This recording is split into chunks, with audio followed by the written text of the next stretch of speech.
You can open the meeting, Mr. Chair. Okay. There's my little spiel. All right, this is the appointments committee meeting, March 29th, 2024.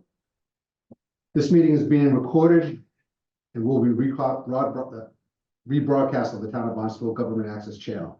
In accordance with Massachusetts General Law, Chapter 30A, Section 20, the chair must inquire whether anyone else is recording this meeting, and if so, please make your presence known. All right. Go. First up is Noah. Hey, Noah, how you doing? I'm Jeff. Let me do roll call first. Oh.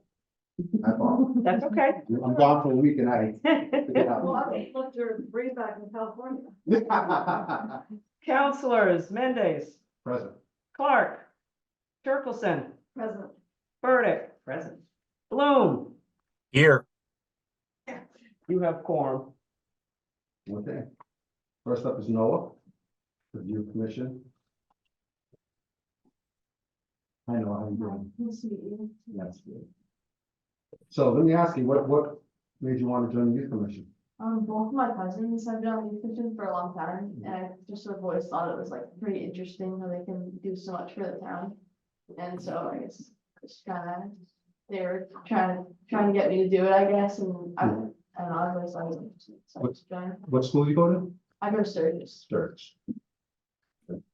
What year are you in school? I'm a freshman. Seth? I don't know, what should I ask? Tell me about yourself. I'm Hey, pretty busy, right, like a lot of times, so I do a lot of like sports and stuff.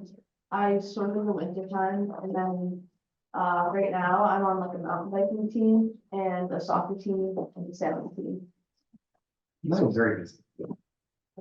I always try to make time to go to the meetings and stuff. Charlie, any questions? Sure. Hi, Noah. Hi. What are your favorite fields of study? What are you thinking about? I know it's a few years away for college, but what are you thinking about right now? I really like math. I'm in a pretty high math class, so I think like something like a STEM field, like engineering or something would be good. Excellent. Good to hear. And your two cousins who are on the youth commission, are they currently on the commission right now? Yeah, they're seniors. Okay, and where do they go to school? They go to Barnstable. Okay, how often do you get to see your cousins? A lot. I'll definitely see them this weekend sometime for Easter, so. Nice. And you born and raised here in Barnstable? I actually live in Sandwich, but since I go to school, I started this. Okay, you got that house. And how do you like Sturgis? It's really nice. I like it. And do you have any other friends from Sandwich that are in Sturgis with you, or are you? Yeah, two of my good friends, are from, that went to Sandwich with me like last year. And how do you find the workload at Sturgis compared to Sandwich schools? I think like right now is less than I had last year, but I know that in like the junior and senior years, once you start the IB program, it goes up a lot and you get a lot more work. So. Also, Clark. Thank you very much. I apologize for being late. And thank you for stepping up and applying. I'm glad to hear your investment in our community. And I'm glad to hear you're in a high math class. It sounds like you're a critical thinker. Yeah. How do you think you're going to contribute to the youth commission? I think I'm like, I guess a pretty hard worker, so like all the subcommittees, I feel like I would be like pretty dedicated and I could like help them get the stuff done that they have to get done, I guess. Like what tasks? Yeah, so like I don't know how much you guys know about it, we do like different like events, like coming up, we have there's like the One Love event at Barnstable High School, and then there's also the can't remember, sorry, it's like for the 70s. The youth summit. Yeah, the youth summit. That's Yep. And what do you think the youth commission's contribution to the town is? I feel like they definitely like they help like the youth a lot like, we did a job fair, so that helped. It definitely helped the employers find people, and it also helped the kids like get out into the world and find jobs and stuff. So. Oh, cool. Mhm. Does the youth commission ever interface with the seniors? Do they Um, ever do any programs together? Not really, I guess we had like a food drive, so like that might affect them a little bit, but not, I guess not that much that I know of yet, but there probably is some stuff. Oh, cool. Maybe that's something you can bring Yeah. together for them, for their discussion. Thank you. Mhm. Anybody else? All right, no, you're all set. So the way that it works is we're not gonna vote today, but when we do vote, Cynthia will be within a couple weeks. I'm sure we'll send you an email and Okay. we'll come on and let you know the results. All right? Okay. Hey, thank you so much for coming in. I appreciate it. Nice All to meet right, you. same here. Well done. Thanks, Noah. It's a long- We need longer arms. Okay, sure. Thank you for coming in. Yeah. Nice I'll to be meet in all touch of with you, you. Noah. Okay. All right, and again, I apologize for last week. It's okay. Oh, and Charlie. Oh, and Charlie says why. Yeah, You're very welcome. so you want to open up for public comment? Absolutely, go right ahead, Chair. Okay, any public comment? I apologize for my notes, I was doing telehealth from home, I thought for sure you're on Zoom, so of course I'm trying to set up. That's not gonna get in here, so get all here and everything. Thank you very much, I sent a message to Jeff that, please help us on the human services, we need form. Thank you very, very much for paying attention to that.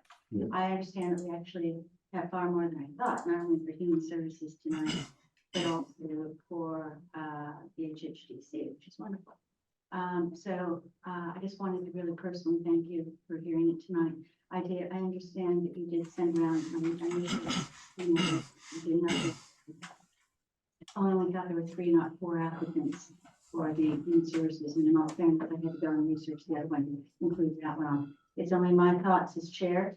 I understand it's totally up to the appointments committee. I respect the work that you do. I know that has to go to town council and everything else. But I do have to leave because I have to stop at the office, go home, finish with the patients, and I have another meeting appointment. Not here, Nah, but it was important to come and say thank you. no, Thank you. very welcome. Thank you, Cheryl. Thank you. Could I ask for, because I had a little bit of difficulty hearing what Cheryl was saying back there. No problem. What would you like? Would you like me to repeat? Just a recap of, I know you were thanking the committee, but you wrote a letter and you asked some questions, and I'm wondering if you got any movement on those Uh, questions Sure. regarding an alternate. Can you hear me position. okay? Pardon me? Can you hear me okay? Yes, I can. Okay, so I had sent that letter. I sent a subsequent email to Jeff as well to include somebody that I had not included before, which is only fair, who seems to have great, background. But I wanted to thank Jeff for bringing this up tonight for the human services, and I found it to be additional with the HHDC. There's some great applicants. I put my feelings on. I thoroughly appreciate that it's not up to me, but I always think it's nice that the chair who knows what the committee is and what we're trying to accomplish, if they tend to contribute. But obviously it's up to the appointments committee and then to the town council. I'm totally aware of that. But I wanted to thank the entire committee for actually bringing these two on, because we have serious quorum issues on the human services. We have a Yeah. great, and we have an outstanding group as well on the HHDC that work very well together. One who I was pleased to see is also applied for human services. Anyway, You- I'm sorry.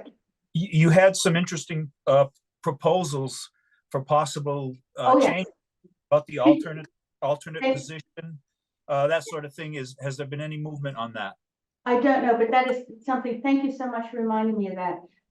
We have 2 alternate positions, I believe, open on the HHDC, but we've had, on human services, and we have 1 alternate position, or 2 positions open on human services. This is what happens when you give me 2 at the same night. And there's the 2 appeals for the HHDC. I think we also have an alternate position on that, but So what I would ask is because Human Services has no alternate positions available, not that they're not filled, but they've never been there. We would not have had the quorum issues as much because every time we're missing it by one person. And we have an ideal opportunity tonight for people to serve the town because we have 2 positions open on Human Services for voting. But then we have no alternate positions, but we have 4 applicants. I understand it probably, in respect, it probably has to go through legal and how can we do this because we have our. It has to go council level. Yeah, at council level, yeah. But I would respectfully request that we put alternate positions on there. I personally think every committee and commission should have alternate positions because if you don't have quorum, then you can bring those people in because they usually attend. And it's also training. It's giving them, rather than dumping them in all at once, they get to learn and get the experience of voting and what the rules are and actually applying them. The other thing I requested, 2 other requests I made respectfully is because of the Human Services position in particular, we have, I'm requesting, I know it's been done in the past, I know Jimmy Parker did it for me once when HHDC had quorum issues. If we could request of the town council to do a one and done rather than going through the two so we can get going. Because we've had to cancel 3 meetings this year and they were only monthly. So some of us have been working without breaking quorum behind the scenes. Are you talking So- about HHDC? That's Human Services. Oh, Human See, this is what happens Yeah. when we do one night, but I thank you for it anyway. And the other thing is, and I don't think it's been done, I know the gentleman here know, but he sounds fantastic for the youth commission. I have a young lady who's 15 years old who has expressed a big interest in human services. She's a straight A student. She's worked very hard. I know a lot of her other background. She has done more for a 15-year-old in her life and dealt with more than she's to be commended. And then she wants to help out in serving human services. So I think you have to be 18. Yep, But I will respectfully request. and a registered voter in the town of Barnstable, and that's in the code in order to be on a board, committee, or commission. Okay, so it's more of a snag than I thought it was. Yeah, But if she does her services through the youth commission and then possibly speak to the chair of the youth commission to get involved in some of the human services, or they could develop a subcommittee off of their committee. But she has to be part of the youth commission in order to do that. and she doesn't have to be 18. Not on the youth commission. She just has to attend a school in the town of Barnstable. And it is my belief that she has already applied because there was some sort of job fair recently, and she applied for the youth commission, so you probably already have her on. So if you don't mind me suggesting, Cheryl, what you want to do Yes, is send an email to Felicia, asking to suspend the rules. That way we can do a first read. okay, I will do that. Yeah, that way, so Okay. the quorum issues. But see, what's happening is that with new people on the appointments committee, Mhm. they feel they want to interview everybody. So I- it's caused a backlog. Oh, I understand that, I understand. So So I will ask her to suspend the rules and do a one and done. just tell her that you have quorum issues. Okay, I also am requesting of chairs, we're trying to get in the groove to ask for an attendance record. So if there's someone who's not able to fully make a commitment, then maybe we could reconsider a different way that they can serve. that's all Because it puts a tremendous burden on the chair to try to hold a meeting without a quorum when you're doing meaningful work. Yeah. And if you're disabled because people just don't show up, if they go to Florida, it's some things are a personal choice, some things are things you can't help. But nonetheless, the issue comes before the chair to run the meeting. And if you have people who can't make it, and I believe there's a regulation that says that if you can't make 3 meetings, Yeah. then you may be asked to step away. It doesn't say you have to, but anyways, it would be good for us to look at attendance in a non-emotional way. Can you make the commitment or not? And maybe circumstances have arisen that make somebody's life not as amenable to the meetings at that particular day or time in their lives. Karen keeps Karen keeps people on call Karen keeps a great list. She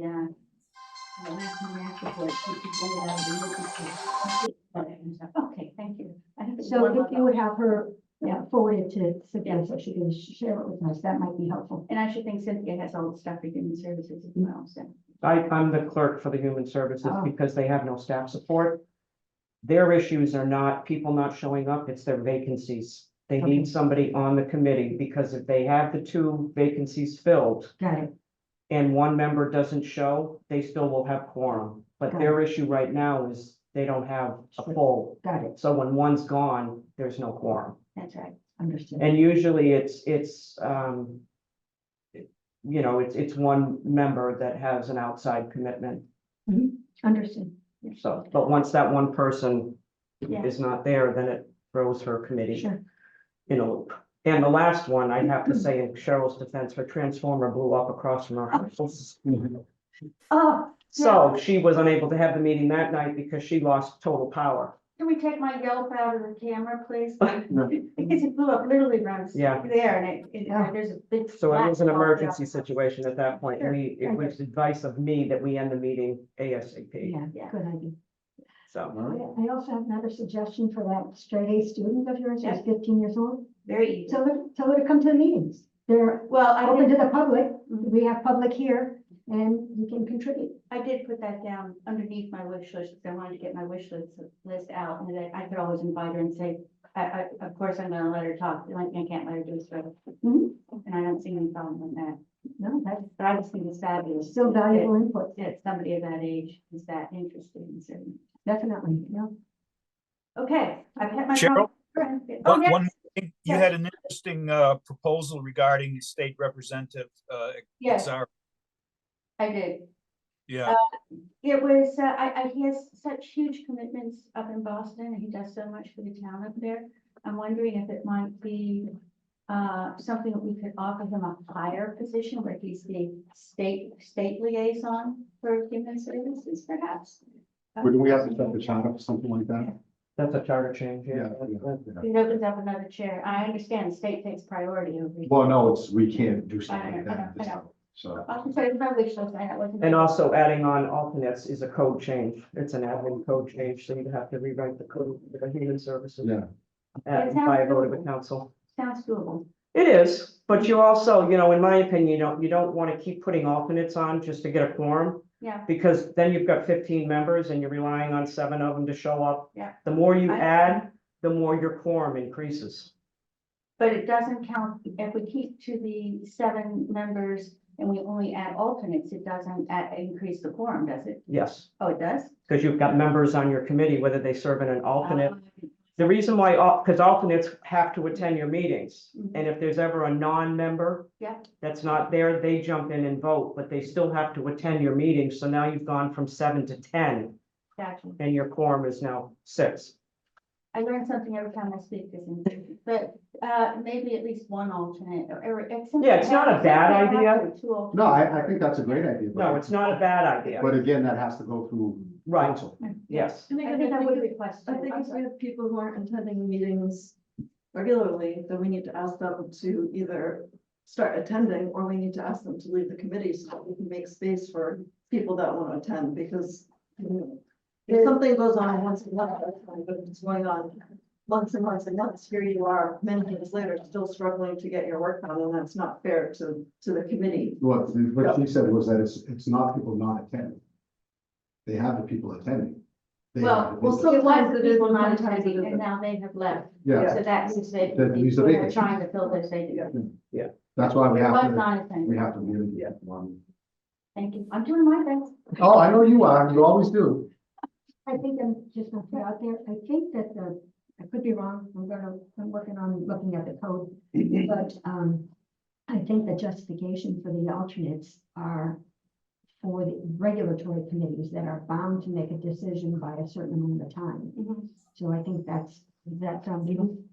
So I think that the advisory committees don't have that same kind of pressure. And I don't think that there's that, incentive to populate a committee with extras. I understand that, but I would say that if they felt that was the solution to the regulatory because of time commitments, it might also serve as a good thing. I hear you. I hear your suggestion. Yeah, it'll go before the council. Jeff will make sure. Yeah, we gotta move this. I know, I was along. just gonna say, I've taken so much of your time, and I want to thank you so much. I think there's, Well, you do so much for us, Carol, you know, you deserve the time. Thank you. Larry, you can unmute if you have comment. I've already unmuted Cindy. I've got three quick Sorry. things. Can you hear me okay? Yes, sir. All right. First of all, Jeff, not everybody gets to live into our later years ourselves and have a grandmother to still keep in touch with. So we're sorry you lost her, but at least you had the chance to go out to California. Second of all, back in January, Cindy, I asked a question about what was called the Barnstable Talent Bank. And you said you were going to look into that. Have you found anything about that at all? I did, and it's in the town council rules, which is one of the committees that's being looked at. I went through the last town council president, and the talent bank has not been used in the 10 years that I've been here. I understood that. I expected that. Well, in any event, And they're looking at the rules now. As you know, those 4 subcommittees that are being developed, one of them is looking at the town council rules. yes. And they will look at that as removing it because no such bank is here. There isn't anything for me to go back to. I went back as far as the last administrator that was here, and there were no notes from her either on a talent bank. So Okay. I can't find anything. Okay. Well, I appreciate you looking into that. Not a And problem. The final thing I want to mention, and this is more of an encouragement, in my perusal of chapter 241, 241-60 is simply captioned volunteer. And it has a lot of interesting information in there about volunteers. And one of the things that myself and many other committee members that I've known over the years is what's called training and acclimation to your committee. It took me a number of years to get caught up to speed because there was no training. So I would suggest that you might want to consider not only your own position, but the position of the candidates that you're interviewing and the people on the committees to whom you're referring those candidates, that the training should start from day one. And I think if you did that, you're going to have a much better educated group of people on the committees. And I don't mean telling the views that they have, it's just what the purposes are, what the positions are, what the requirements are. So procedurally, they're not flat-footed about it. So that's a suggestion that I wanted to present to you. So thank you very much. And then I'll mute myself and I'll listen until you call it a day. And thank you again for the condolences, Mr. Moore, and I appreciate it. Okay, Jeff. Hi, Megan. Good afternoon. How are you? Very well. How are you? Not so bad. I just had a couple comments. I'd like to echo Mr. Moran's comments. I'm sorry about your loss, Mr. Mendez. That's rough. I think we've experienced some loss, so I'm sorry to hear that. I'm commenting on the agenda today. There's some candidates on there that I have a little bit of concern about on the Hyannis Main Street Waterfront Historic District Committee. And first of all, the agenda that was posted wasn't on there within the last 24 hours. Yesterday it was an incorrect agenda, so it was a bit taken by surprise. So we've had less than 24 hours to review this one. And second, I'm not sure if this is an area of concern, but it's my understanding that Eric Schwab and Chris Kuhn don't live in the Hyannis Main Street Waterfront Historic District Committee. And recently the residents that are volunteering in their where they live has been a matter of concern. I think there's been some suggestion that there's a Mashpee resident on one of the Barnstable committees, so I have some concern about that as well. If anybody knows anything about that, that'd be probably good to find out. Additionally, aside from, where they live within that district, there's some comments that Eric has made that are a bit concerning, and I'm happy to forward these to all the members of this committee. But he's accused multiple people of being in residents of Barnstable for a short time and not really being a part of this committee. He has referred to the way to avoid housing insecurity as working for a living. He's also, if he is appointed, along with Chris, to this committee, I have some concerns about exposure of a lawsuit to the town. When they appealed 307 Main, neither of them had standing. And I have some concern of them being on that district and giving people standing that don't necessarily have that. So that's another concern of mine. Maybe Larry's comment about training would help with that, but given some of the rhetoric I'm reading, I'm not sure that it would. He's referred to multiple applicants for committees, and again, these are volunteer applicants that are residents of the town, in derogatory ways, referring to one resident as Joe the Taco Guy. I find that disparaging. It's a bullying tactic, and it dissuades people from actually volunteering on these committees. So I'm hoping that comments like this do play into the appointments process, because I don't feel like those comments are appropriate for anybody to be on a town committee, along with many others that I'm happy to forward.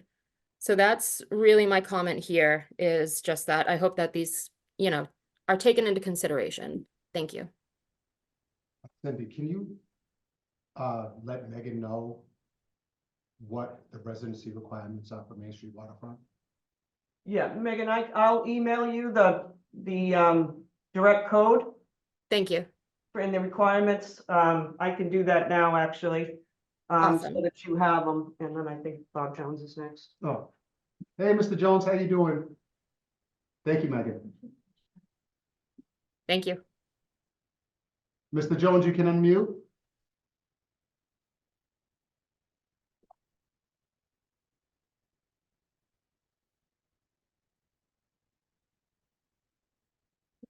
Oh, Maybe he's just not. oh, my God.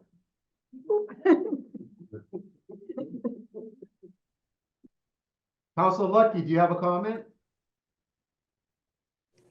I have no comment. I'm just here to watch. Maybe I'm in the wrong place to watch, but I'm just watching, listening. All righty, enjoy.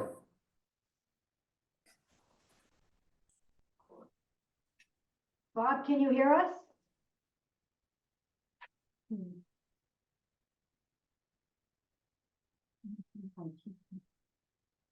Maybe it's just no, because nobody else is having a problem, so I know it's a problem. Maybe he's just Or watching. maybe he's just watching.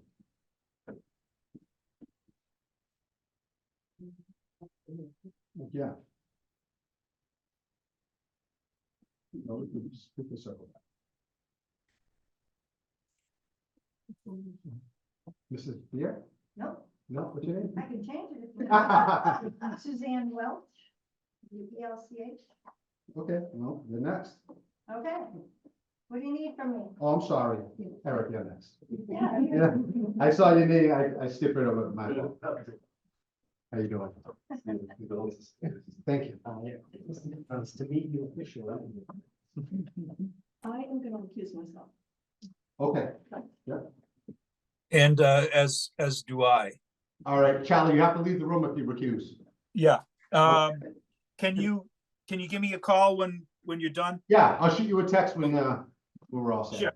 Okay, good. All right, welcome and thank you for volunteering. I'm sure you've watched this before, so you always know the questions I start off with. Actually, I didn't. Okay.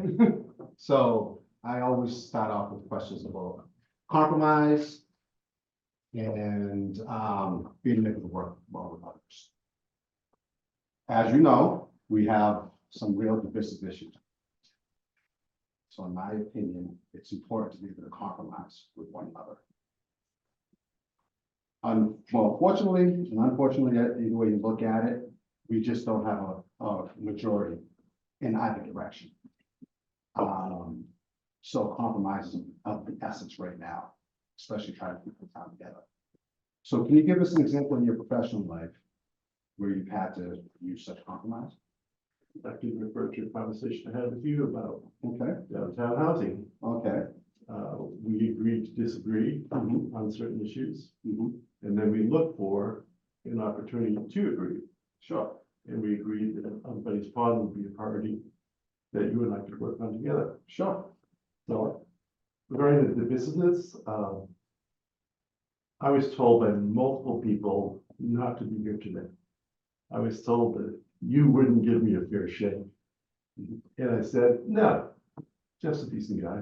He'll give me a fair shake. Absolutely. So there's no. Absolutely. Seth? Well, so I guess I don't really know much about you, but we've not really met. I see you all the time, of course. Yeah. I'm just curious, what about your professional life? I wore multiple hats. Uh-huh. I was a writer, programmer, and an artist.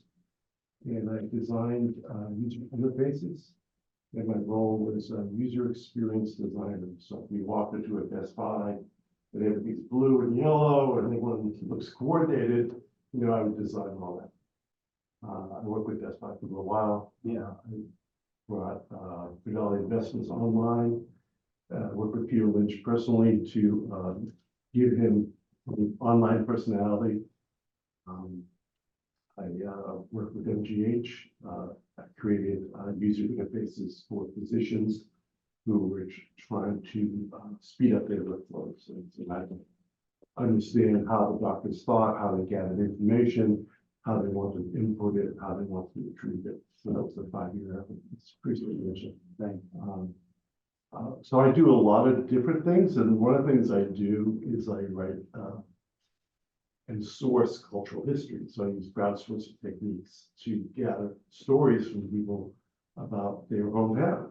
And I started doing that here in Hyannis, and I actually wrote 14 stories, which are really incredibly rich in history, and got quite a few folks to scan and otherwise contribute, photographs that were in the grandma's cardboard box.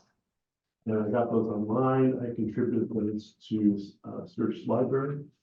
I have a collection ready to go for Hyannis Historic once they're ready to take it. So they're just not set up yet. They're usually show. So this whole 307 Main thing got started because we're all around trading stories about, the way it used to be in Hyannis and how much people liked it and how active and downtown it was, and how this one building that was about to get torn down, really shouldn't. It's a signature piece of architecture. It's still there. It was slightly mischaracterized in the way it was recorded in the town's archives. The town has archives in all its buildings. And so we went through the process of raising concerns, speaking for the village. And this is why I'm here today. I feel that a Hyannis resident needs to be honest. There's a provision for one. I mean, it's not like one person can take over, right? But there is a provision for a Hyannis resident to be on this committee. And since no one in the whole town wanted the job, but because you've been recruiting for years, so I decided to apply. And so you've done all kinds of stuff. I do. I like to keep busy. Absolutely. And now, so this particular opening is for that. I mean, I'm slightly ignorant of all the classifications. There's one for a real estate agent, there's one, and so on and so on. No, that's the historic. That's the historic. This That's is the- historic. So that's pretty well staffed. Right. And so there's no real That's the issue. appeal. Yeah. The appeals committee is a little tricky because it's not about compromise. It's about reading the record and understanding whether or not it was correctly applied. Right. So in that regard, my qualifications are that, and I've sent along an example of my work. I've gone through every single style guide that's been produced for the Village of Hyannis since the first one was done by the Cape Cod Commission in 1990. So the Cape Cod Commission started us down the path of style guides. Right. And there have been multiple iterations of style guides.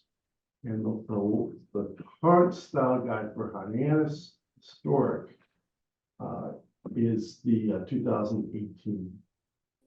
Unfortunately, the planning department just approved new sets, and they were never unified. And now there is this massive rezoning, reconstruction of the area, and there's no consensus on what it's supposed to look like. So I don't know if you saw the appeals committee this week, but it's kind of a grudge match. There was no really There's no real reason for that meeting, but you're gonna get more of those. And so I thought that when Cynthia said that, it was a priority to get more staffing, I thought I would volunteer. Right. Councilor Clark. Thank you very much. Also Mondays. I appreciate your interest in this appeals committee. And I do understand that as an appeals committee, you're not passing judgment on necessarily the proposal, but to make sure that the commission applied the regulations properly. That's my understanding. And so that's, I agree with that. If that's how an appeals committee could work, because it's a chance for a revisit by the petitioner. Well, you want to make sure that nothing went awry. You want to just make sure everyone played by the rules and that you got a correct result. Mhm. And I think for the most part, I think the appeals committee's done well in that regard. I just think they're short-staffed. It's not used very often. It's starting to come up more frequently. It's gonna, with all the new construction, I think we'll see. Mhm.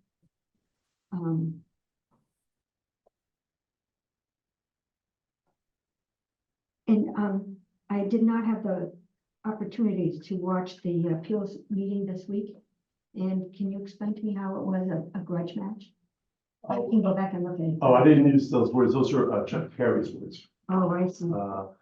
So I thought that was like, wow. But I had seen the two previous meetings, in particular the last one, which was the Hyannis Main Street Waterfront Historic District Commission meeting. And it was really well done. You know, it was like everyone handled themselves really well. And there was a little exasperation where people said, okay, enough's enough. You know, this is the 6th time we've gone through this proposal. He's at 2.5 feet, 2.5 stories, right? He's under 75%, you know, lot coverage.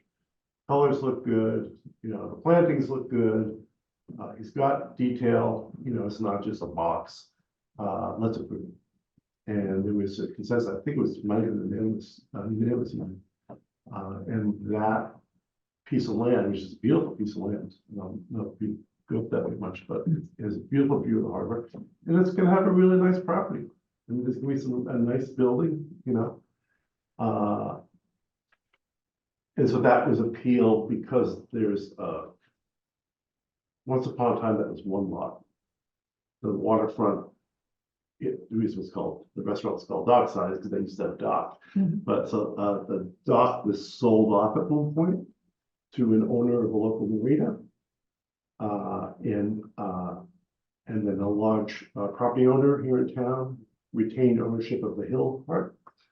And so there's a little friction on usage of the road and rights of way. So there has been chatter about, you know, the two parts of the property. And that's what Chuck Harry was referring to. I see. Thank you. And you gotta get that.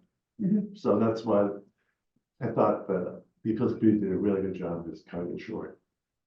And saying, okay, you know, let's move on. Okay, thank you for that explanation. And I just need to correct the record about something. I've never advocated to put anybody on any boards or committees. I don't do that. And I get along with everybody, as you know. I have no prejudgments about anybody. They come in, I make the judgment based on their criteria and most of the work. I don't advocate, that's one thing I've never done. Yeah, I think it would be fine. Yeah. Thank you so much for coming in. Best, thank you, sir. And, you know, Cynthia will be in touch within the next couple weeks when we vote. And hey, thank you for volunteering. That's all we can ask people to do. Thank you, Cynthia. Thank you. Thanks for having the courage to come in, even though you were advised not to. Yeah. Be afraid of the big guy. Oh, Christine. yeah, Kristen's coming back in. Oh. You want me to sit back? Oh, down? no. No, I Have thought I'd yourself take a- the long seat. Yeah. See, I thought your name was Beers, so I got excited for a second. Suzanne Welch. Suzanne Teresa or Elizabeth Francis, Leshania Welch. Oh, okay. Yes, twins. Oh, did you? I'm texting him right now. Well, I get along. It's not that serious. Okay, The kids on occasion. so which one are we now? Susan. Okay. Human Yeah, services. that long spiel, 11 names. It's not the skill, it's the outfit and the vibe you got going on there. Well, I dressed down. Oh, Dressing down? oh, you're making them. I'm Jeff. Very nice to meet you. I'm shy. That's sorry. right. So am I. Yeah, You long time wrote back. me a little note about my dog passed when you were going around. Yeah, I have another little Yorkie. I got a new one. Roshi, his name is, and I didn't say anything. Oh, I'm sorry. Thank you very much. Thank you. So thank you so much for coming in, especially Absolutely. we were just addressing this committee. It was, when you hear the new members, does it have form issues? Well, you know. Yeah. I went to the senior center too. At first, I tried to get on the senior council. And I went in and I sat for a couple of meetings and I talked and everything. But they seem to be in a point where they're not proactive. They're kind of treading water right now. And I got a little frustrated, so I backed off from that. And then when I heard about this, being a senior a couple of times, it's very important to me that people like myself or people who are not as lucky as me have all the information they need so they get little perks or know when a CD is making 5.5%. You know, just general knowledge that can make their life a little easier. I don't like to argue with anybody. I like to give information that actually helps. I started out working in the phone company and was 2 years. I took the man's craft exam. I was one of the first three women in Boston to have a man's craft exam. Way back. What is that? It was when you got paid more money because you had a man's job. Thank God those days are over. Yeah, my dinosaur loved it. But, yeah, so I'm a hairdresser. I've worked in the theater for years. I worked at Ophthalmic Consultants of Boston. I'm a diagnostic ophthalmic photographer. I was the person that took the irate patient. I was able to calm them down and soothe them and things like that because of human rights. Sure. It's funny that what you mentioned, because I was just talking to President Penn, I believe it was yesterday, where I believe that the town itself, with the senior community and the school community, have to be more collaborative in getting information out.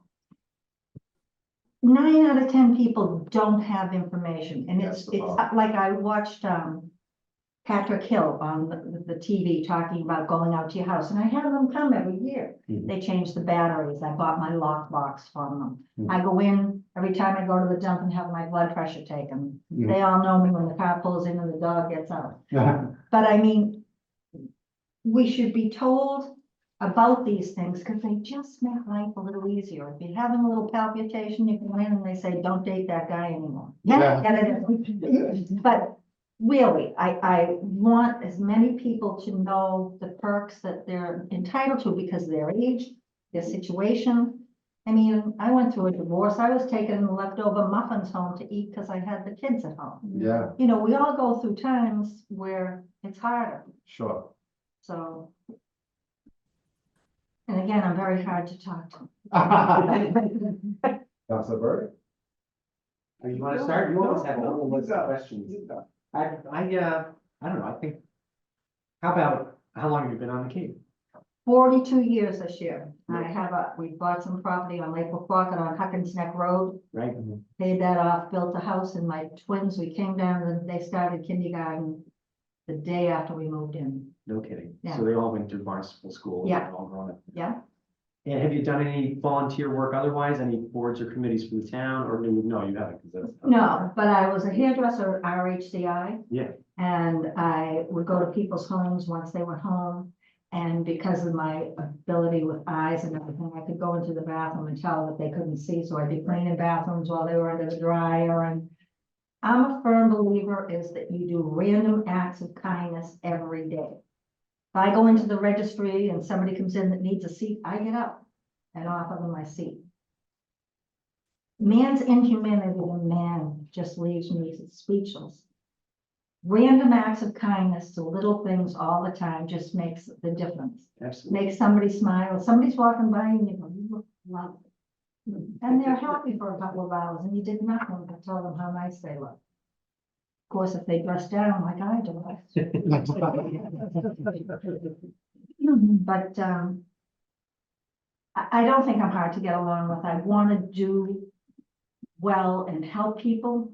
I don't care if it's homeless, I don't care if it's, I went to the independent house myself because I had an issue with a stalker, if you can believe it. 73 years old with a stalker. That was a couple of years ago, but they just increased the restriction on him. I got 3 years where he can't from the other one. So this would be 4 years and he's still on probation. Wow. till April. Imagine that. I know, Right. and it was in my yard. 20 times he came to the house and then he came and tried to talk himself into the house. And I said no, and then he exposed himself and Oh, jeez. it was lovely. At least it didn't make you bitter. Got the turtles? That little axe I keep by the door, it's nothing. So it sounds like both the Council on Aging and the Human Services committees have both had a lot of issues in the last 8 to 12 months, Mhm. getting people to come consistently and participating. So I guess my question is, if for some reason you didn't end up on Human Services, if the Council on Aging was better populated and we actually had more people showing up, would that be something you would want to consider at the Human Services? Just because I know that you have such an enthusiasm and you've been Absolutely. with seniors, and I know you've helped people no matter what their age. If they're proactive, are they just meeting to meet? Is it are they meeting to accomplish something? I want to accomplish something.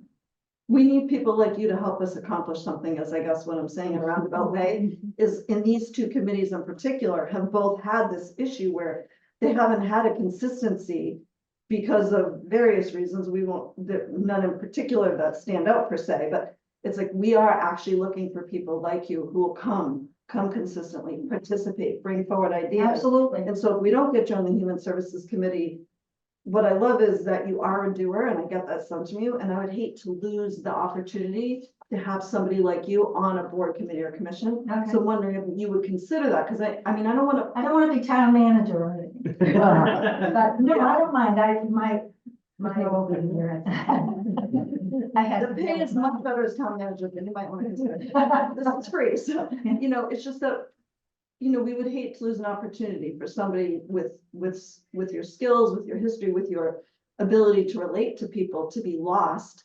But I also recognize you said it felt like the committee wasn't doing anything, and I think that Human Services has been struggling as well. Well, that's what I understood. Yeah. That's what I heard through the grapevine, that they need like a catalyst to get in there. And Yeah, and I think the Council on Aging probably needs a boost of wonderful energy like yours as well, so. I don't know if it's wonderful. I think you have lovely energy, so, Thanks. you. But I just, I know from, going through a divorce and the kids in college and retiring. I didn't retire till I was 70 and having the goofball down the street, 8/10 of a mile, he lives from my house. There's all kinds of experiences that we don't know other people are living through. Who's gonna think at 73 years old you're on a stalker? I mean, come on. I mean, look at that outfit. I mean, self-explanatory. Trust down. Well, That's when why I she shaved dressed my, down. I was always working in the yard. I had branches in my hair, dirt on my face. But, we don't know what other people are going through. And, there were a few people, like when I was going to the Independence House, I got involved and I wrote a couple of nice letters and it helped. Somewhere, it ended up going right up because they do a lot They need over good there. people. Yeah. But, I just want somebody to reach out. I think that most of the world treats elderly, homeless, like they're invisible. They walk right by them all the time. I'm gonna cry. Like there's no interaction. Why can't you say, hi, how are you? Cold out today, nothing big, just an interaction. And I find it's sorry and missing around the Cape right now. But I don't know why. But of course, I talk to everybody, so. Councilor Potter. Thank you very much. So why is it now that you're stepping up to show interest in a committee? Because Well, I'm you've retired now, and I kind of got the house in order, and I'm kind of mad about the man down the street, and I'm kind of upset about just like when I went up to the senior center, I thought I was going to be able to walk in and take a seat, and we were gonna do stuff. I think we need to get a fire and some butts around here and get people moving. Because I think the need is, I agree. even the homeless people, I see them when I came in to pay my taxes early. They're sitting out here. And there's one lady now, and they panhandle kind of at the intersection by San Diego's there. And this lady was out there, and I saw her later. I was in the store. And she walks by me and she goes, "Who's this one thing she is?" I before I had that hair. And because I have the little dog, I wear a lot of capes. So I pick him up and I wrap him in the cape. So I had the dog under the cape, my hair was up, but she said, "Who's this one thing she is?" So I thought it was pretty funny, but you know, I still talk to her. I'm like, yeah. This shows you put an effort into putting yourself together. Yeah. I should say that, I understand, and you're not the only one I've heard, who volunteered for Council on Aging and chose to leave I didn't know if it's because they meet at 9 in the morning. Was it a bad meeting time? No, or I used to have to be in work at 6. I'm up and dressed and Oh, ready you're to go. working. Yeah, I was. I Oh, you're retired when I working. was 70, I see. 75 in May. So, just so you know, that there are other opportunities that you might find value at the senior center. Once a month, they pack the brown bag. It's on Fridays at 9:30, where you volunteer once a day, once a month, to help fill bags that then go to housebound seniors. They're pantry items. Another volunteer opportunity is Meals on Wheels. I know they're shorthanded on that. Yeah, If that's not your thing. no, because of the dog. Understood. You know, I don't want to leave him for 3 hours. If he was riding around with me, Understood. he'd want to eat the lunch. Oh, sure, yeah, definitely. But the brown bag is the hour and a half. Yeah. Thing. So I think that there are other opportunities that you might find value in to participate, to help seniors, not necessarily being on the council, but in some of their programs. Okay, Just throwing that out there for conversation. you can't do both? You can, yeah. Well, there you go. I can see you next Friday. Did I help with the brown bag? But thanks for that, and thanks for your willingness to step up. I think Human Services would be glad to have somebody like you to evaluate, step on the gas, and make our community better. And I am easy to talk to. I'm not prejudiced. I'm not anything. I just love everybody. You know, I'm a people person. But I really do enjoy interacting, and so I'm dismissed. Oh, one more, Councilor Blue. Oh, okay. Hello. Hi, We met about a month ago, maybe? Do you right? remember that? Yes, was it at the, the police academy, or was it something else? No, we met at the Hyannis Main Street Waterfront District. I think it was the that's first right. time you came in. Yes. And I was going to look up I was something just gonna for say you. that. I never got And- that information. Yeah, you didn't get the information because I wrote your address down on a gas slip. And I lost because I didn't have any paper with me that night. And I lost the gas slip. And now I have your address. So now I can send you the information. Well, It's good to see I want to you. know where they're gonna come into my house with the sewer. Because I Yeah. want to repair a couple of walks. I don't want to spend the money and repair it if that's Have the, you reached out to Kelly Colopy? no. Okay, Is is that she the related to information, Mike Kelly Colopy? Colopy? Is that what you're gonna give her, Charlie, is Kelly Colopy? No, I'm going to give her the information where the sewer is coming past her house.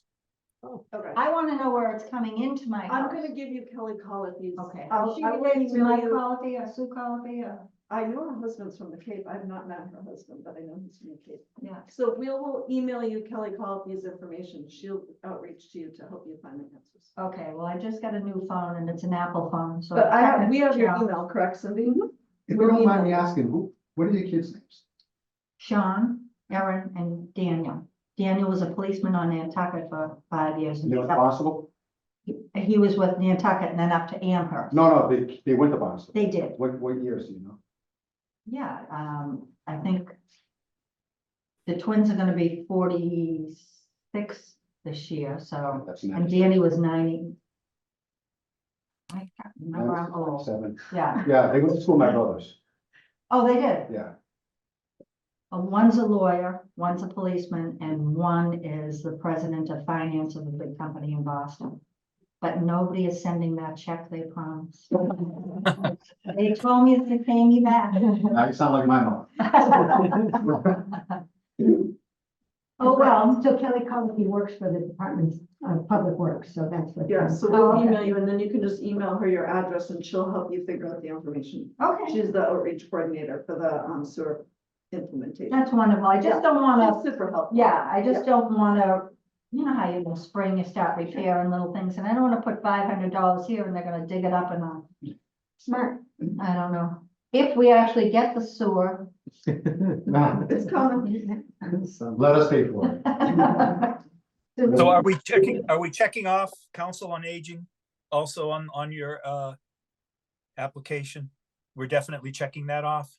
Yeah, do you want us to consider you for the council on aging if you don't make it to Wherever human you, services? wherever you think I would be the best fit. Okay. I do a mean Shirley Temple impersonation. No, bring your Zsa Zsa. You'll be Oh, okay. Jaja? Yeah. Okay, Hera. So, well, Cynthia can check that off and what happens is your application will be kept on file. And in the future, if either Human Services or Council on Aging opens up and even if you're already on a committee, you can be considered for the other one. Oh, I see. Okay. All right. Okay, everything else set? Yeah. Yeah. Thank you so much for coming Thank in. you. It was I a hope treat. it was entertaining. Yeah, it was. Thank you for that note. It meant a lot. Well, that was, I Thank you. I would have given you a hug if you'd opened the door, just a little bit more. I know it. Well, Ah. I don't really know you, but I told you. It was jury rigged to keep that guy out. Oh, well, that all makes sense now. Mhm. I mean, you were going through a lot. so I Yeah, it didn't- was a I basket wasn't gonna case put crying that when much she in. came, and I had just gotten out of the hospital. Yeah, it was, no, I caught you at a bad time. It's not the worst thing like that. Oh. Oh. All right, again, thank you. I You're so appreciate it. welcome. Have a good night. Thanks again. So 6 to 8 months before I hear. or- No, I'm pretty quick. Yeah, I'll be relatively soon. Thank you, thank you. Thank you. Bye-bye. Thanks for your good nature. Oh, thanks. Jeff, can you hear me? Yes. I have a brief, quick question or request. When the people come in, watching on the screen, it's not really clear who they are or what they're applying for. Would you be willing each time somebody comes in to announce their name and what they're applying for, so we'll know who it is? Absolutely. That'd be helpful. Thank you. And then was that No Suzanne problem. Welch? That was Yes. Suzanne Welsh, and she applied for the Human Services Committee. Yeah, I saw that. Okay. Thank No you very problem. much. Good suggestion, Larry. What time is the next appointment? There should have been here, Junior. You should have been here. Christine should have been here. Are they out there somewhere? I looked, but I didn't see them.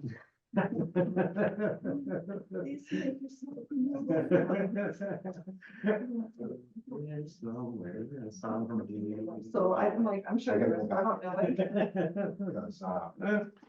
Well, I'm gonna take a moment. Yeah, no, I can't. Is that okay? Is that right? I can't. Well, Never too much. I'm sorry. Yeah, I'm sorry. Charlie, Well, are you there feeling is, but what we're doing is she gets cremated. Oh. And it takes out there 2 to 3 weeks. Charlie, Then I'll go. are you Yes. feeling better? Spread ashes out there, but then because I have an aunt and a couple cousins. Are you feeling any better? I am better today. Yes, Life here, because this is where she's from, so. thank you. I appreciate it. years. Oh, that way, Joe. Just nice weather. Do you have, because I know you spend time out there. Do you have other family out there as well? Yeah, I have a few relatives. who You got the live out West Coast and the East Coast contingent? You Yes, got I it all do. covered? there. Yeah, There you well, go. I've been going out there for summer since I was 12. No, when you went out there when you were 12, was it because you had other relatives out My, there? yeah, my dad's sister, my aunt, Okay, moved out there when they were young. yeah. Because my uncle had a business opportunity out there. All right, I wondered if maybe you were out there since you were younger, because your grandmother lived out there. No, my grandmother moved out there 12, 15 years ago, something like that. From here, get out of the cold weather. That's not a bad idea. No. Jeff, I didn't realize your grandma had passed away. I thought she Oh, was. thank you. I'm sorry about that, Jeff. Yeah, thank you, I appreciate that. You and your family. Yeah, thank you. But you know, what the crazy thing is like I said, I've been going out there 44 years now. Yeah. The last 2 times I went, it rained more, those 2 times, Then all your than all my 44 years. 44 years combined. Yeah. Yeah, you mentioned. It was, I've never seen it like that, ever. It rained maybe once or twice in all those years. Yeah, I know, well, what, they had a drought, now they don't. No, Climate change. yeah, that's what it is. Mhm. I mean, the weather was more like it is here now. Raining every weekend. Yeah, 2 to then- 3 inches. but you know, I was there last week, it was 70 and sunny. Yeah, you weren't complaining. No, He had the good fortune to be with his grandmother because. Yeah, yeah. That was good time. Yeah. And- last night was the night of Thursday night, because she passed on Friday. And it's good that you're able to do it, some people aren't able to do it. Yeah. Mhm. Did you find anything? Why don't we Do you take a break? Do we want to go to the minutes? Yeah, oh yeah, we can go to that, let's do the minutes. I did fix those, Councilor Kirkleson. I made the error of, when I heard a voice down at the table, I assumed it was Councilor Kirkleson, and I should have looked, and I had her actually casting the nomination for somebody when it didn't happen, so I changed it. Okay, so we want to make a motion to approve the minutes? So moved. Second, I'm gonna say, No, you weren't here. yeah, second. Okay, I'm gonna do a roll call. Councilors. Bloom, Yes. Mendez, Yes. Clark, abstain. Burdick, Yes. Turkelson. Yes. Thank you very much. We'll get those on the web. Do you want to plan our schedule going forward while we're waiting? Do we have a schedule and I missed that? Yeah, actually, before you guys got here, Cynthia was telling me that Felicia wants us to get the people reappointed, appointed. She doesn't want us to interview, and she wants us to reappoint them. So we need to get, because we're running into quorum issues. There's a couple of them on the bottom of the agenda. One of them is the Steamship Authority Board of Governors, which is Bob Jones. He's a longstanding member on the board. He spoke to the council. He's Yeah. been in front of the council before. Oh, yes. If anybody wants to look at his,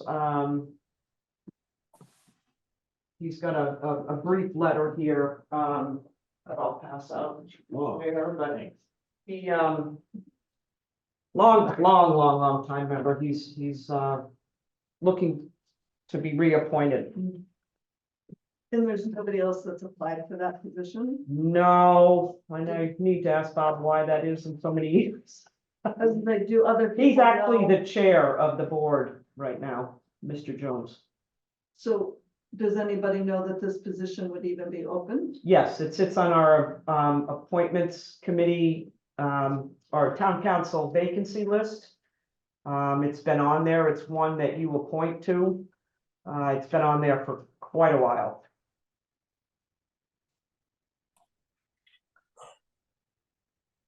So is this a different position than the one that Chris Kuhn is applying for? Yes, and there, to be quite honest, there may be a conflict with Mr. Coon. because Mr. Kuhn is employed by the steamship. Oh. And it's much like the town, when you're employed, you can't be on a board at the same time of your employment, so like if I was to apply for a board, committee, or commission, I can't because I'm an employee of the town. Same Right. thing goes with the Board of Governors. They like a 1 year cooling off period after you leave the employment before you become a board member. But currently, Mr. Kuhn is still employed by them. So the Port Council may be a conflict of interest, and Mr. Jones is here as the chair.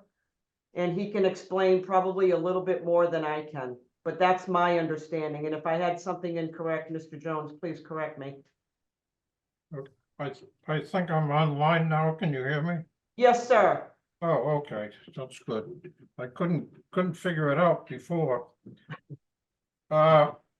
Yes, I'm going for a reappointment. I've been 22 years on the Steamship Authority.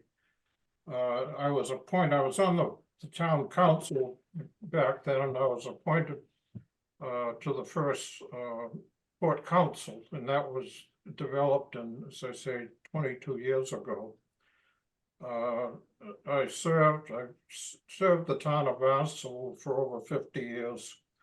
With the first office that I ever ran for, which was the Park and Recreation Commission, which back then in the 70s, there was an elected office.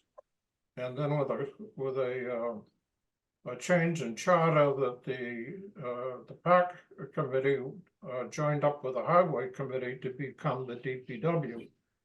The Recreation Commission stayed the Recreation, and I was the chairman of the Park Recreation, both boards, and I stayed on as chairman of the Recreation Commission for over 10 years. And then the Board of Selectmen, they decided they wanted to form a Waterways Committee because they were trying to handle things like dockage over at Bismore Park and Sandy Neck and all the rest of them. So in any event, I had a call from Franny Broadhurst. I don't know if anybody remembers him. He was a columnist of the Cape Cod Times, and he was also a selectman, but he asked me if I would join a Waterways Committee and appointed a committee, which I did. And this was an interesting committee because being a hometown boy, I appointed all town of Barnstable residents that graduated with me at Barnstable High School. So we had, Carl Sariello, who was a retired high-level banker, and he went into shell fishing, as some of you may know, and then Gordon Nelson, Cy Nelson, he was Commodore of the Barnstable Yacht Club, and Bobby St. Peter, who was a charter boat captain over at the dock, and Dennis Sullivan, who was a Commodore of the Hyannis Yacht Club.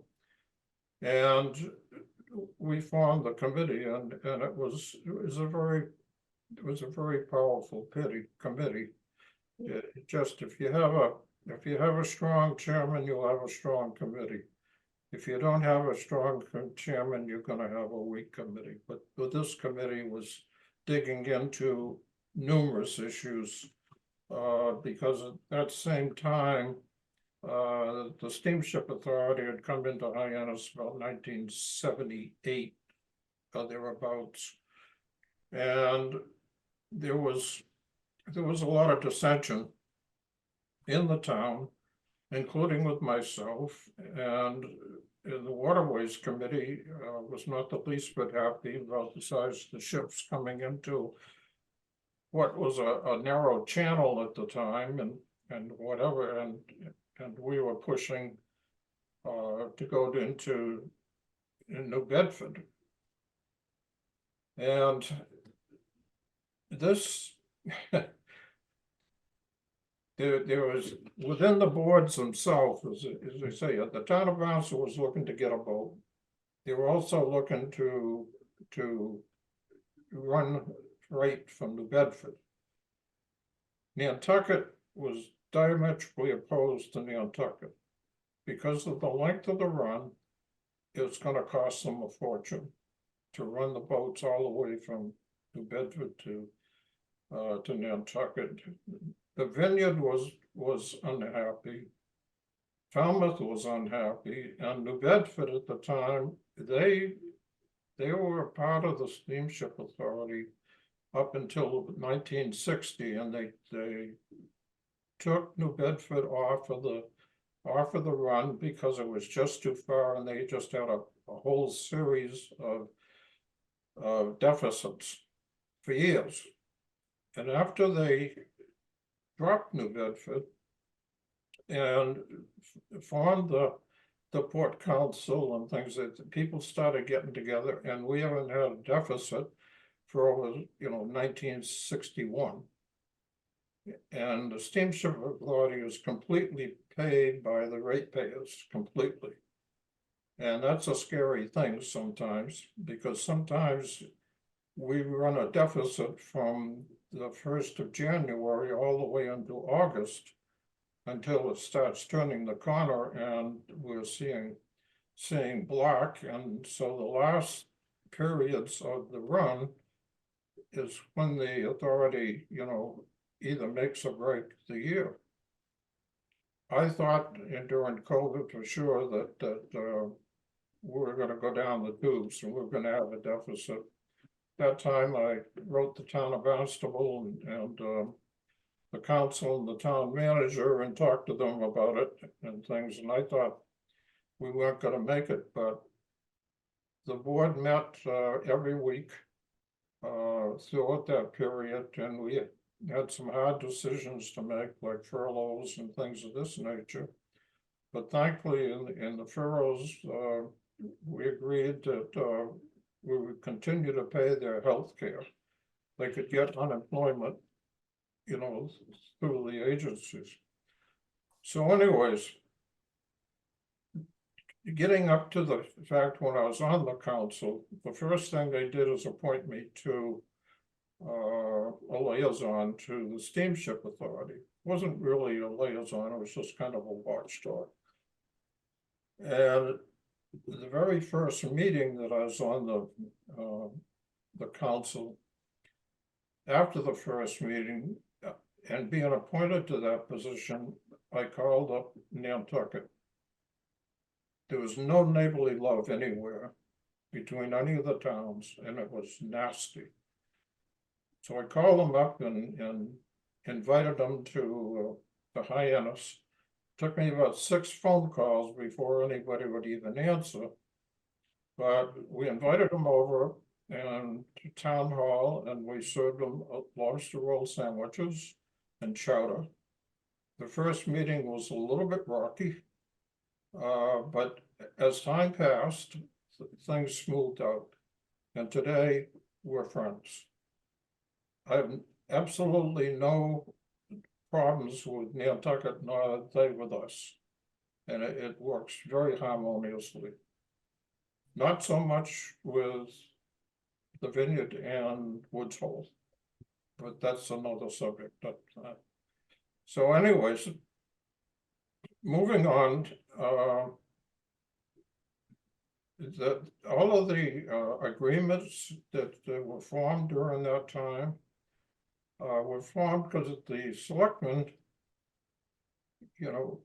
really in the town, really didn't welcome the authority in with open arms, by any, including myself.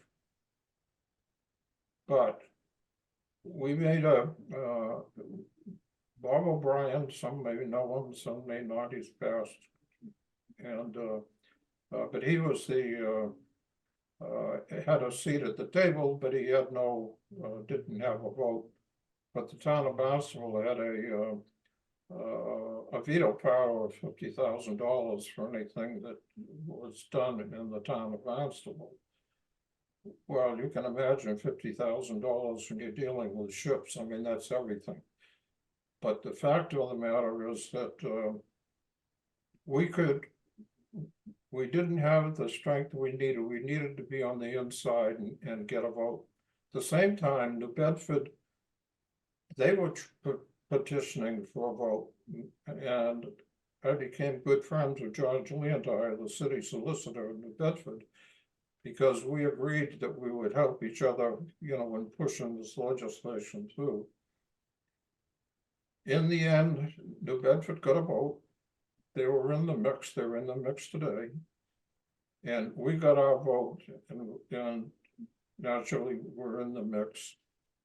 Today, everything is pretty smooth, except for sometimes the waters get choppy, and it gets choppy usually because of individuals and expectations. But in any event, that goes with the territory. If you're in the transportation business, you miss a flight at the airport, you're not a happy camper.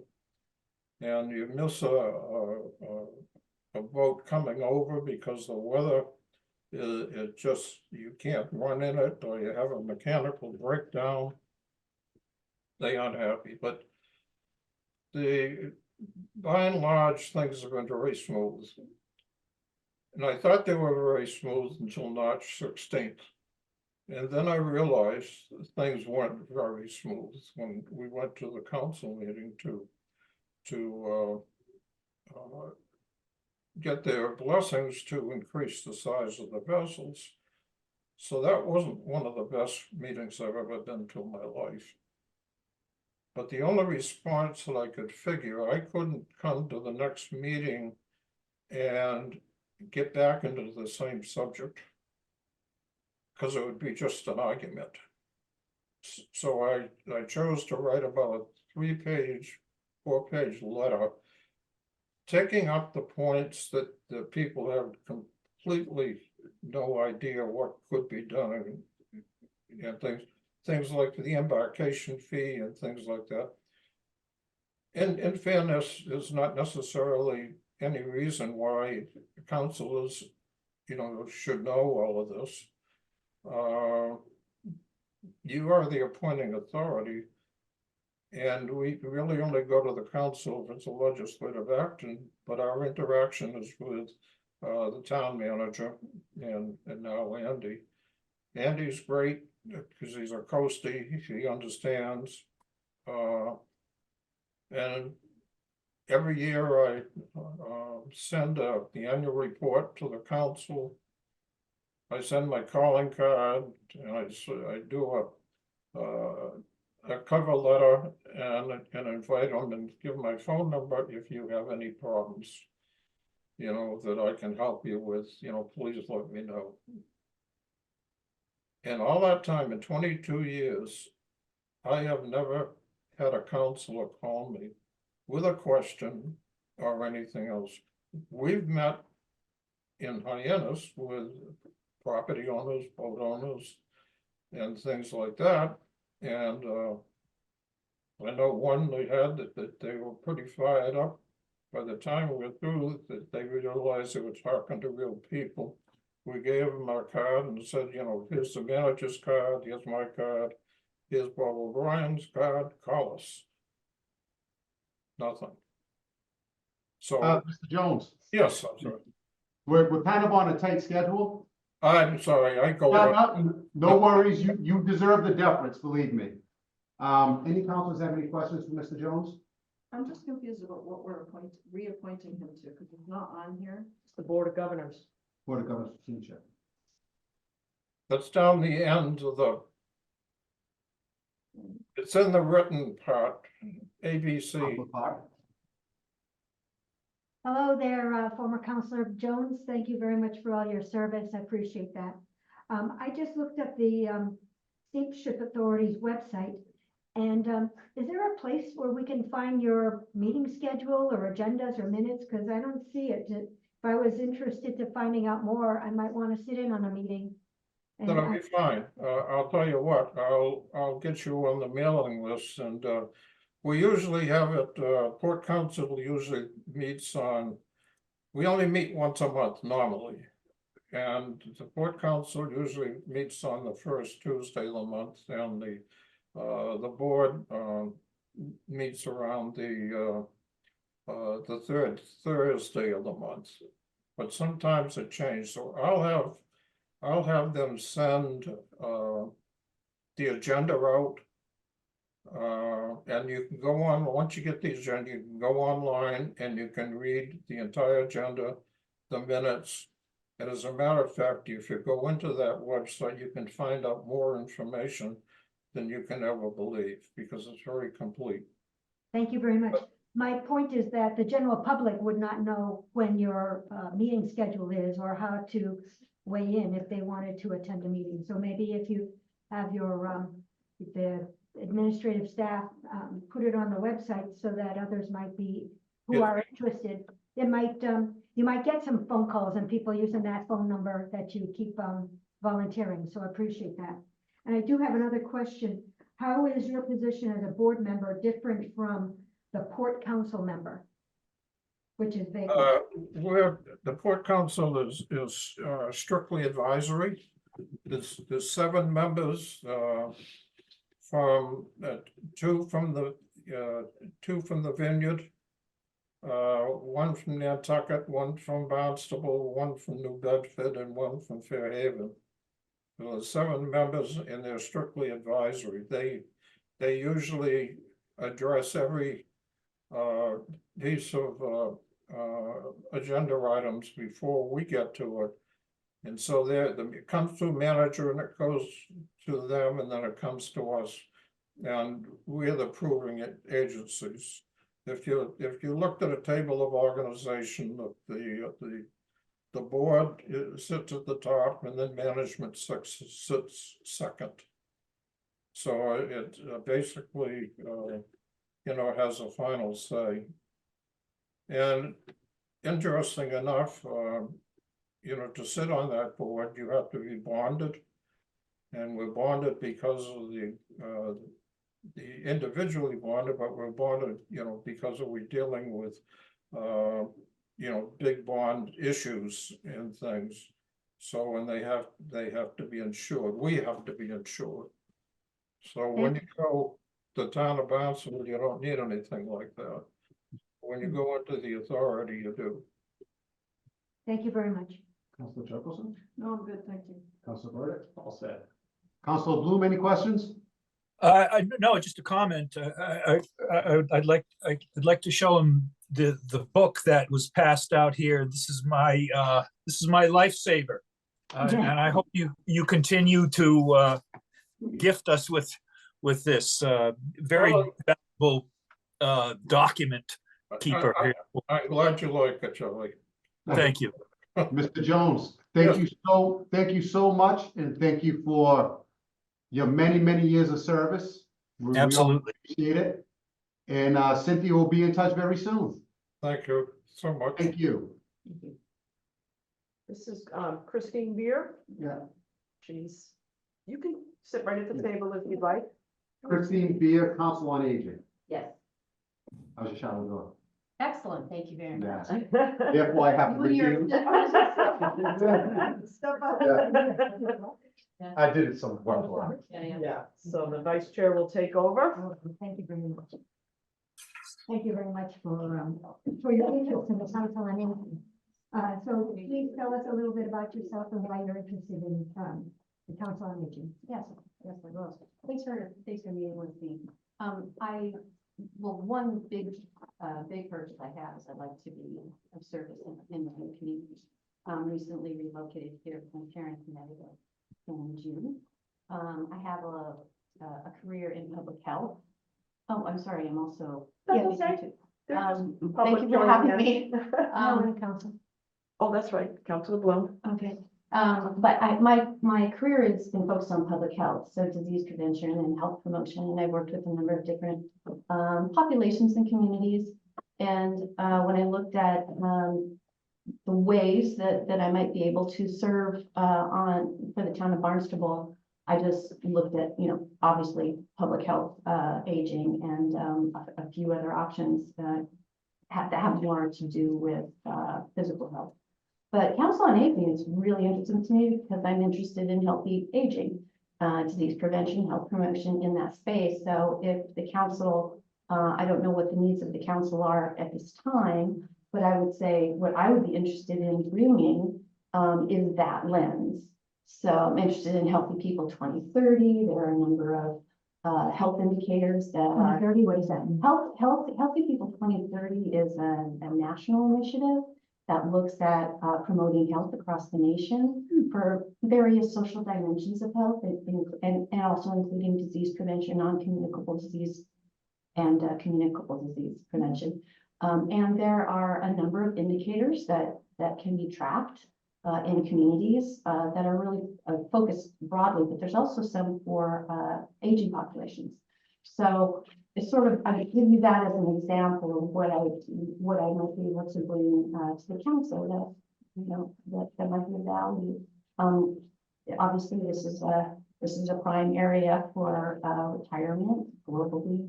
You know, by 2060, 25% of population of the global will be over 65, trending that way. So I'm interested in healthy aging generally. We're all going in that direction, and I'm interested in the community aspects that aren't always implemented. So especially the kind of community health approach that seems to be evident in the adult community center. So kind of bringing together different services, different aspects to the constituents. Have you attended any of the council on aging meetings? No, I haven't. They're at 9 in the morning. Are you working still? Is I that- do work, but I have some flexibility. Yeah. okay. So, yeah, so that might be a great And I'm not step. so sure that the committee, I've questioned before if that's a good time for seniors to meet, if it's a user-friendly time, but apparently it works for them. So that's when they typically meet. Councilor Burdick, do you have any questions? I don't know, Oh, you don't what have- you have to say first. No, No, I'm first. She's asking you. Because I don't have any specific ones, I need to play off of what you guys. I mean, a lot of what I would have asked you, you would have covered. I guess other than meetings, not attending meeting, are you now participating in any of the programs that the Council on Aging or the No. Senior Center is offering? The No. Senior Center. No. Have I'm you not. been into the Senior Center? No, I haven't been. Okay. No, I originally, when I sent my letter of intent, I had said my top priority was public health. Yes. And second, council on aging and water quality. But yeah, that would be a natural next step. Yeah, I was just curious. Yeah, just mainly talking with some people that are starting up some initiatives in that I have run across in my social circles to help people navigate the healthcare system and health promotion programs and prevention programs, particularly those who are retired, so over 65. So that's kind of what got me interested in it. I thought, gee, that might be a way that I could help. No, I mean, she answered most I of know. what I would have asked, so. You covered it all pretty. Councilor Burdick? Not really. I guess, so recently located, just within the last year, 2 Just in the years? last year, June No 2023. And did you come before? Were you come in the summertime kind of? You go? I visited Cape Cod a number of times because I have family that lives here. Right. And lived in Brookline for years when my husband and I went to Boston College. And so we would come here for a visit, yeah. Once you decided this was the place to be. Yeah, well, we now have a son and daughter-in-law that are here and Oh. grandchildren, very young grandchildren, and yeah, and I have a family. So we decided that it was a good time for us to make transition. Yeah, why not? Yeah. It's a nice Go place for to it. live. Oh, absolutely. And we're really found our home in New England, so it's a good spot. Okay, that's all I have. Thank you. If I might suggest that you visit the senior Yeah. center, get some familiarity with how it works. There are some programs. I had mentioned once a month there's a brown bag program. They meet at night.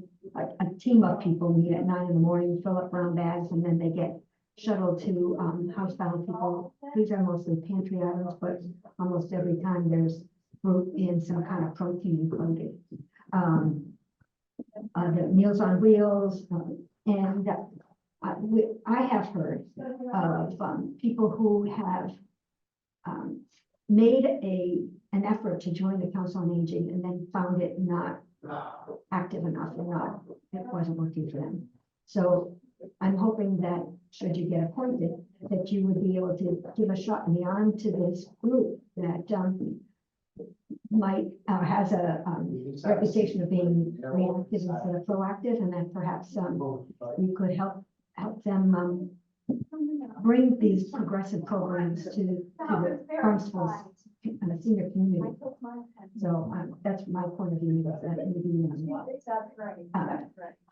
should you get appointed, please be open that this is a group that could use a little more juice. You know, it's interesting that you bring that up, so I'll be candid and say that was one of the concerns I had is the programs look great, lots of different programs, but I was wondering, is there an activity that's outside of what those programs are through the bricks and mortar building? So what other things, how are we looking at the aging population? For example, are they operating with a strategic plan? Not trying to make it all corporate, but I've worked in small nonprofits and then, strategic planning for very small groups. So I was kind of curious about that. Do they operate with a strategic plan? Does it go beyond the programs that are listed in the newsletter, for example, which I read? And the bricks and mortar kind of, what's right there in the center. I don't know if you can share any of that. I'm not quite sure what do you mean beyond? Do they have, I see what you mean. I don't know who's the liaison to that. Sorry, maybe I'm not being. No, I do not know. And maybe it's I don't just- know because I haven't participated in that. Yeah. Yeah. Right, you're asking, well, do they have a governing document or like a strategic plan? Is Exactly, there like an what they're, overview or a exactly. strategy to the process? And I don't, I. They don't do. know. They do. So you know. Yes, I they mean, do. more than, I guess, yeah, sort of like what are the initiatives for the next 3 years? What are the metrics? Like how was the population changing in the town of Barnstable? Those are What all sort of things- great questions, and what I can do is give you the chair of the committee, his email. I'll send it to you, John Joe. Mhm. And he will be able to explain all that, and I'll also send you the Council on Aging bylaws. The charge. Yeah, that were approved by the committee as well. And I'll send you the code.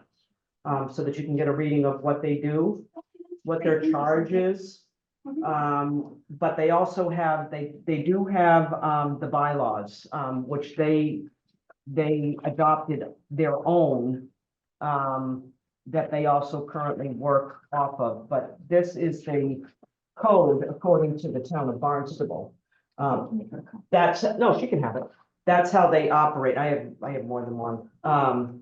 That's how they operate. That's what their responsibilities are. That's who they report to. They're an advisory committee. But they do a lot of great things with inside the brick and mortar, and they do, but like Council Clark was saying, they need a little fire under them. So, Would they, do you think, be receptive to someone with my? oh, yes. Oh, okay. Oh, yeah. Um, Yeah. And you might want to also meet with the director of the senior services. I met her at Kelly. a town function. You may Last very well summer. have. So she might be able to give you a perspective from the staff. This is different from the volunteer. Okay, is it appropriate for me to go to contact her and have a chat with her Sure. as I'm in this process? Absolutely. Okay.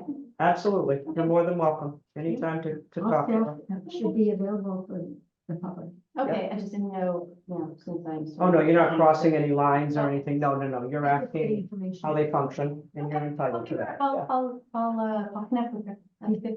Her contact information's in the Thrive book. Perfect, yeah. Yeah, it's in the newsletter, so perfect. Thank Any you so more much. questions? Can I hop in here? Oh, I'm sorry, I guess Denise. I'm sorry, my bad. Oh, no problem, no problem. Christine, fantastic resume. I like the Boston College connection. There's one thing here, facilitated data analysis and future state requirements sessions, and developed an environmental scan of the First Nation public health policies and programs to improve MAC health services. That's quite interesting to me. Do you know what became of all that work that you did? Yeah, it informed investments in technology and staffing for community health centers that are on Mi'kmaq communities, what we would have called reservations, but what are now called communities, in Prince Edward Island, Nova Scotia, and New Brunswick. So that was for Public Health Agency of Canada. So they were looking at what the state of the facilities were. So it was an environmental scan that involved, you know, the facility, the technology, the record keeping, all the systems, staffing, and also the needs. So talking to practitioners about what their reality was. So that all fed into a report that then was delivered to the Public Health Agency of Canada. I worked on a team that did that. It wasn't just me. And then investments were made the following year for upgraded systems to support some new roles that were coming online in community health. So Wow. more psychologists and things like that. So yeah, it was interesting. Wow. Sometimes you don't know, you know, you throw a report over the fence and Yeah. and sometimes it doesn't result in the investment, but it makes a case, and that's just what you have to do. So. Thank you. Impressive work. Thank you. Anything else, Charlie? That's it. Thank you. Anybody else? No, I'm all set. Well, thank you for your time. Great, well, Nice to meet you. I will reach out to Kelly. Thank you, very nice to meet you too. Nice to meet you. And I will definitely be in Thank you, touch with Cindy. you. Oh, Thank you, absolutely. and thanks everyone online. I'll shake your hand. All right, have a lovely weekend. Thanks for your time. Thank you for your time. And your interest. Let me go get a chair. Easy this. Thanks so much. Oh, okay. Good. Can you guys hear me? Yes. Wendy Crocker's locked out of the building. Those dummies did it again. Okay, Okay, thank you. all right. She's locked out? Yeah, she's downstairs, but she can't get in the building. Ah, okay. So she's not locked out, Larry. She's right outside our office. Oh, okay, all right. Okay, thank you.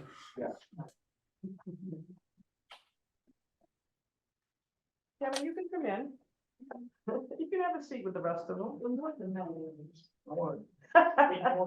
No. All right. Next up is Amanda Converse, Hines Mayfield, Waterfront Historic District Appeals Committee. Hi, how are you? Good, how are you all? Good.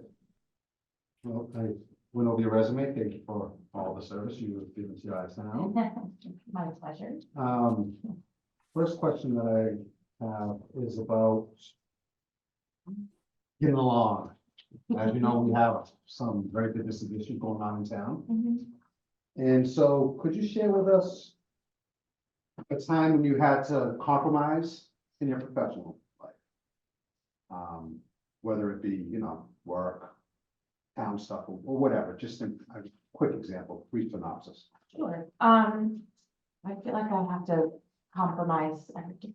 But I had, as you could probably see from my resume, I've opened a couple of businesses and have had business partners, who, you know, we've had conflict, different opinions about how things should go. And I think it's really important to, be open to hearing other people's opinions and thoughts and viewpoints and experiences, and being able to take those on board and in a way take yourself out of it, so that you can really be open to hearing the other sides of the issues, and then hopefully the other party would do the same, give you the same deference.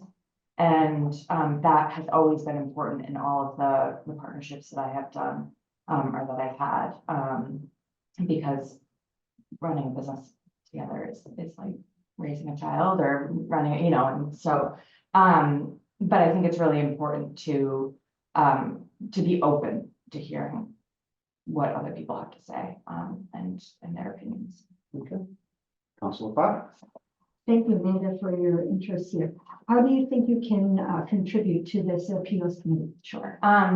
Well, I do have to say, I've been through the historic process as a small business owner in the downtown Hyannis area. So I'm very familiar with the process and have actually helped other businesses through it as well. And most recently, I'm the president of the board of trustees of the Hyannis Public Library. And we've also, gone through that process with the community mural and different things like that. So I think that having that, I've been really working and living and breathing this downtown Hyannis community for about 18 years now.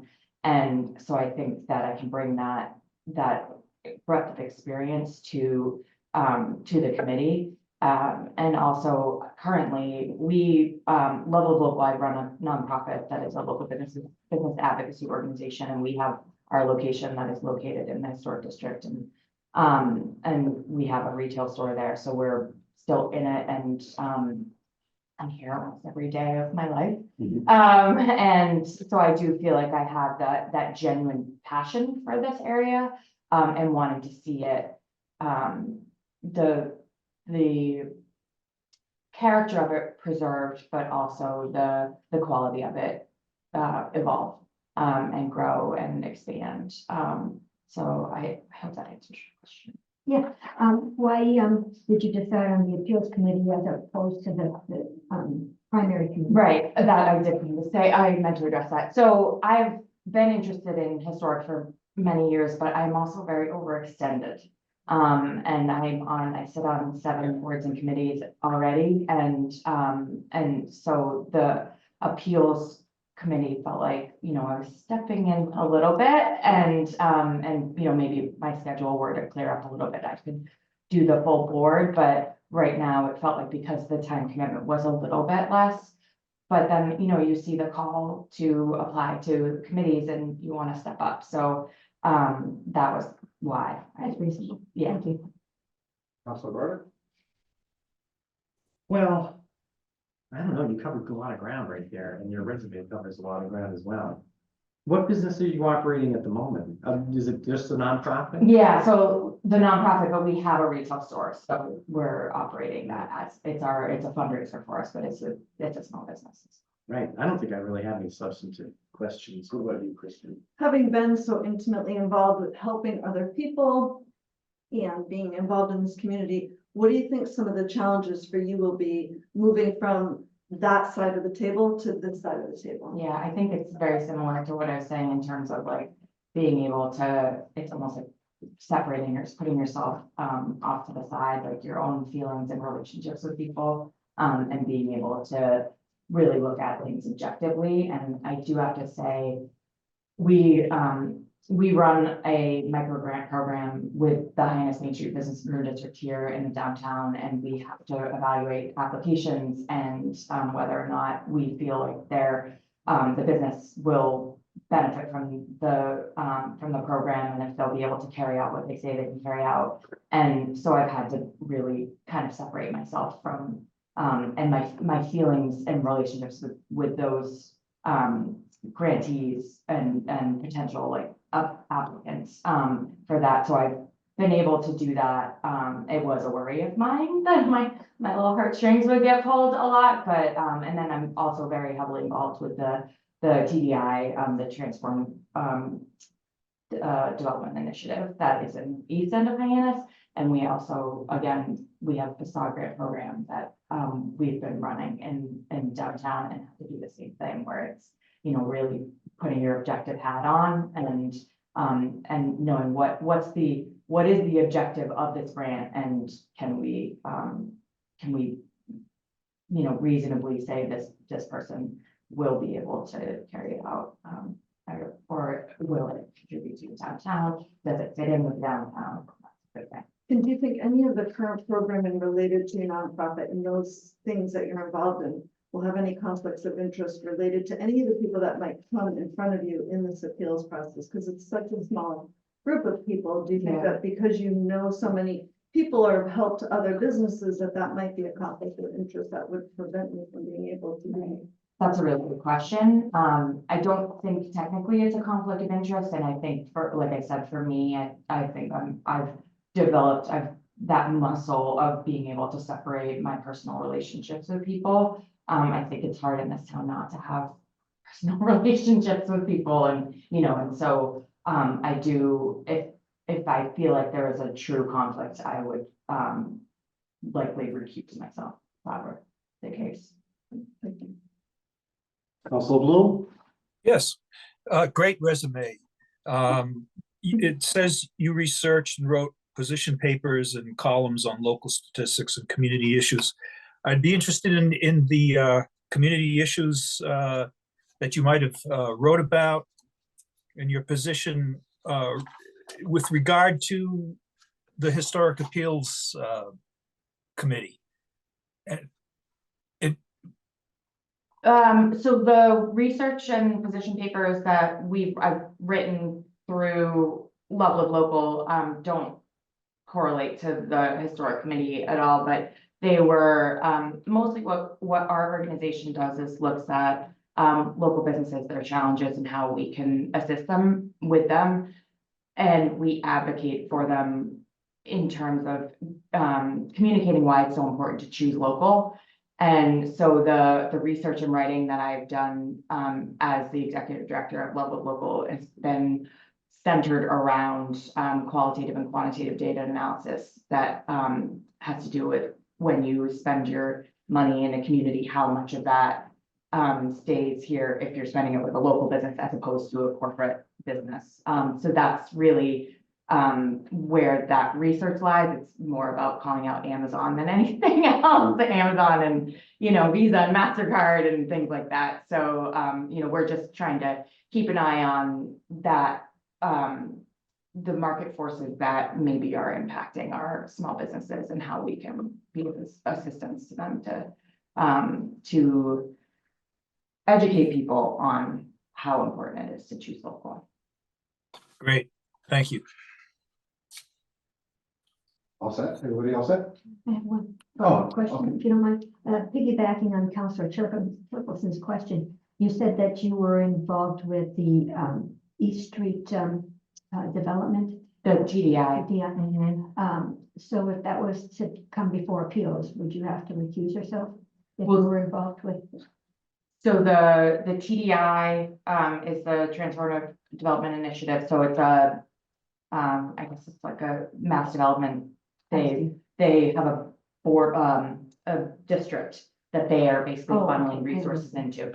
So that one of the resources was to help form a facade grant program. Okay, I understand. And that's, so I may have been confusing. What I was saying is that it's been, I've had to be presented with applications for businesses up and down the street, and be kind of discerning about that. Okay, thank you very much. You're all set? All right, thank you for coming in, and Cindy will be in touch. All right. Nice to meet you. All right, thank you. All right, Kevin, you're up.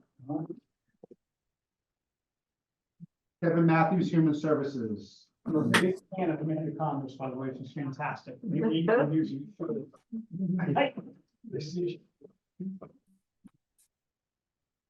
Okay, so I'll give you my boilerplate question. Sure. About compromise. As you heard me ask Amanda, we have a lot of divisive issues going on in town right now. And what some may think, they're not in the majority, the town is pretty much split down the middle. So how do you navigate compromise? First of all, I love differences of opinion, and I love people coming together, feeling certain ways, because that's what it's all about. We're all not gonna be the same, we're all gonna have the same ideas and thoughts. So I don't have a problem with having a situation where there are people not on the same side. That's good, that's what we're all about. But we do have to find a way to take these different sides, put our opinions out, but then come back together and come together with some kind of a solution. And we're all not gonna get what we want in the negotiation. That's not how it works. Everybody's gonna lose a little something. But we all gain in the end by going in one direction. As you may know, I work in radio, in my business. there's a lot of people with a lot of egos, and I'm sure I have one as well, and, believe me, getting people to, you know, with large egos to come to a decision where not everyone is happy about it, it's a tough thing to do, but I mean, it's what you deal with every day. Again, it's a situation where I have no problem with someone coming up against me with a different idea, and I hope they don't with myself either, with coming to them with one. But I think that those times, again, I think that those are good times, and I have experienced them before, but will continue to always try to work toward a compromise, where I might lose some, you might lose some, but we're gonna come together in the middle.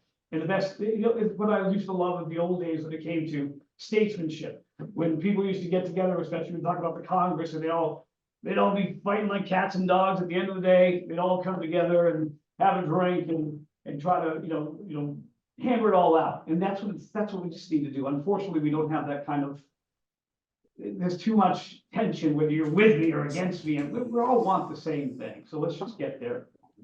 Like Reagan said, you get 60% of what you wanted to win. That's right. And whatever you get, then you could try to go back and get more, but at least get what you can get. Why walk away from the table? Councilor Burr? So you've worked for, you've been at iHeartMedia, which is now iHeartMedia. Yes. You've got radio for 30 years. Yep, 1997 is when I got into town. And you're on the radio. I am. I never listened to the radio, but you definitely have a radio voice. Well, now see, we get a conflict. Yes.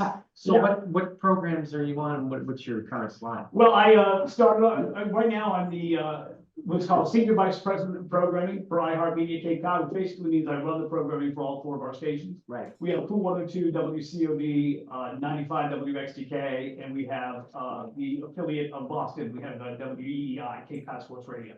So I basically run the programming for all those stations. I'm on the air on COD as my permanent shift, like I'm on 2 to 7. Took today off because it was Good Friday, but I'm on 2 to 7, and then I will fill in sometimes with the helping edit the producer stick, and I'll go in there if I have to do production for all the different stations. I do production as well, so right. I have all those things. And then we have a Spectrum show, which is our public affairs show. We talk about a lot of, and I'm so sorry, I don't mean to leave everybody out of there, where we talk about all the different events that are going on in the community, public service events, charitable functions. Organizations come to talk about the things that they do, Cape Cod Commission, like up and down the line. So I'm also the host of that program on Sundays too. Right. And now, why Health and Human Services, or Human Services, I should say? So Cheryl had come to me and asked me, as I'm also a member of the HHDC, so she had come to me and asked me, she told me there's positions available if I would be interested. The reason why I'm in radio is because I love people and I love helping people and helping our community. One of the great things about my career in radio is I've been able to work with so many different organizations, locally, regionally, statewide, whatever the case would be, national organizations like, you know, March of Dimes and stuff like that, to try and help. And I just think that when all is said and done, I want to be a service to the people around me. And I just think this is the kind of thing that I could really put my heart and soul into, to do everything I could to be of service to my community, whatever that service would be. Now, I don't bring any of the clinical experience that a lot of people will have, and if that's what you're looking for as a member of the committee, obviously I would not have that. I bring, I guess, the heart and the passion and the organizational skills to put on different programs, or to help create and get these programs started and up to try to help the community as much as possible. That's what interests me about human service. I also have, my wife actually works in the retail community. She is a manager of a coffee shop, and she just recently had some issues with homelessness and with people who are coming in. And I just think that being a member of the community, being downtown so often, seeing the homeless situation that we have, seeing the drug situation we have, our building is, you know, sometimes you walk into the parking lot and there's unfortunately needles everywhere of drug users who just, you know, use needles, whatever. I just think we have to do more to help, and we have to do more to come up with programs or ways that we can help people. And though I do think people have to help and want to help themselves, I do think that we need to reach a hand out to people and try to give that helping hand no matter what their problem or situation is. And I just feel that that's what's most important to me at the end of my days, is how have I been of service to others. So that's why it would be interesting. Very good, thank you. Sure. All I got. How long have you been with the HHDC, and how did you get involved in that committee? I just started that late last year. how did I get involved? Again, it was a situation where someone in I'll tell you, I'm sorry. I went through the course, the Inside Town Government course, which is fantastic, by the way. I wish every person in town did, because it's so easy to sit there and complain about, the council this, that, and planning board, so and that. Then you go and you actually meet these people, DPW and all, and see what they do, and you're like, wow, we really have some good people working for the town. But, you just don't know it, because you don't get to see what they do, and they don't explain and you see their passion for what they do. So anyway, I took that Inside Town Government course, and at the end of the course, they said, hey, listen, here's some a sheet if you'd like to. We have a lot of open committees, some of them are just volunteers, some are paid, whatever the case would be. But if you're interested in anything, let us know. So I thought after the course, I'm like, wow, I do want to do something to help out. So I just filled it out with my interests and stuff like that, sat in front of the appointments committee, and that was the position that they thought would best fit my personality and who I was. So that's how I And got you're a involved. resident living in the village of Hyannis then? So I live in Center, but I work in Hyannis, obviously. Yep, he answered, Uh-huh. answered my question, and you took my question. Madam Vice Chair. Thank you very much. Hi. Very good to meet you, and I've watched some of the HHDC meetings, and I have to admit, I'm jealous of your powerful voice. I know I don't project as well as I could, so I ought to do more sit-ups or something. From the diaphragm. Yes, I hear you. So no, I hear you very clearly at your HHDC meetings. Thank you. So you're a good contributor. If Cheryl Powell thought that you're a good contributor to the committee, then that's a good endorsement, because she's been a very good leader of both groups and very dedicated with the way she manages a meeting and treats the appellants or the people who on her committees. But it is true that Human Services has been on the ropes or a little fuzzy about meeting, and I think some of it might be because it's an advisory committee, not a regulatory committee like HHDC is. So for whatever reason, it hasn't had a lot of traction. We're hoping we can fortify that group. And your good ideas, understand, I believe this Human Services is advisory, is that correct? Correct. So unlike the HHDC where you pass a judgment and you read a certificate, this would be just to make suggestions to staff. So your ideas for new and progressive programs, I embrace, but ultimately it's not your job to carry through. And I have heard of some committee members, no longer committee members, who were very enthusiastic, but directing staff. And that's where we draw the line. It's, you can make a suggestion through the chair and then deliver it to the town manager or staff.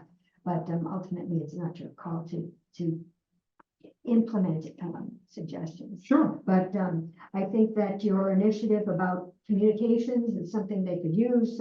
Something needs work on that committee, and that there are vacancies and an opportunity for us to populate it. It's time to give it a crack. So that, would you be available for their 5:30 meetings? Yeah, absolutely. I will definitely, I can do that. It's one of the things I had to look at to make sure of, but yes, I can. I can We've find. got other candidates. who've Yes, got I can. conflicts. And just to let you know, believe me, I don't need power to make a decision. As I always say this with my staff, anybody can bring up any suggestion in the whole wide world. It doesn't mean it's going to happen, but the fact that you bring up a suggestion is the important part. So I don't need a regulatory power to be able to feel like I'm making a difference in my community or in this committee or whatever the case would be. I'm just gonna have some ideas and we're gonna hash them through. And if it, it's something that would eventually the council, because I serve at the pleasure, not only with this committee, but the HHDC, I serve at the pleasure of the council. So, if they. Which always changes. Which always changes, but that's good. So, again, so that way, if there's ideas that I have that could make a difference, a good difference, that's great. If it's the person next to me, I'm gonna help to implement theirs, that's great too. Believe me, and the power to be the shot caller, so to speak, is not a big deal for me. And I encourage anyone who has interest in committees, even if you're not selected, attend. Yeah. There's public comment to my acknowledgement or to my knowledge with most of these, or there should be. And that public people who come to a meeting when they don't have to me have special value, because they've shown enough interest to have input to improve our committee even if they don't have to be there. Sure. So I say that there's opportunities for you to weigh in on that, whether you're selected or not. I agree. And I welcome that. I agree. Thank you. Did Councilor Bloom get enough? Oh, Councilor Bloom, sitting up here Yes. all night, I forgot all about you. Hi, Kevin. Hi, Councilor. I like what you do on the Hyannis Historic District Committee. And I really like your statement about you don't need to have regulatory power to feel like you're doing something helpful. And I like your enthusiasm for the Human Services Committee. And you know, that's really all I have to say. I don't really have any questions for you. I just want to compliment you on those issues. Thank you, sir. I appreciate it. All right, great. Is that it? Fine. All right. Thank you very much. Good to see you all. Have a nice Could I day. have a quick word? Sure you can. By the way, I'm Counselor too. Hey, if you want to stop. Am I welcome, Counselor? Oh, yeah. Congratulations. Thank you.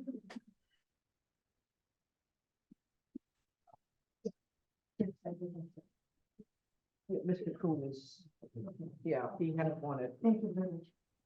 Mr. Coon? Please, please, And then this is Ms. Crocker after. got it, after she got locked out. Is there, are the doors still locked? Is there anybody else? Step one of the interview.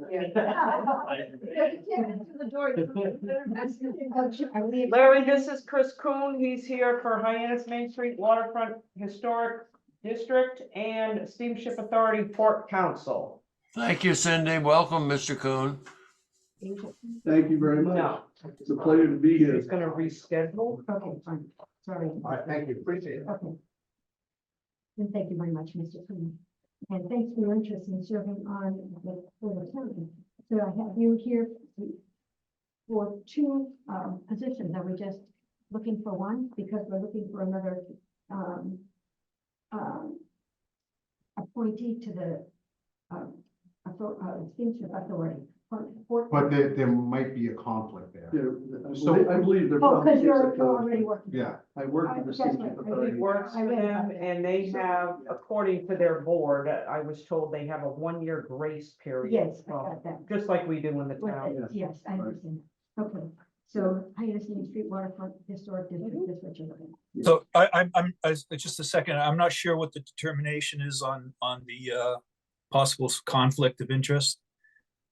The board of, he works for the Steamship Authority, so it's like, if I was to Yes. apply for a board Ye- committee or commission, Yes, I work for the town and I can't do that. but is that a final decision? That's their decision. That's Pardon the me? board's. That's the board's policy, not ours. So Yeah. if we were to place him on there, that he Oh, would I see. clear and Okay, they so- would remove him. Oh, okay.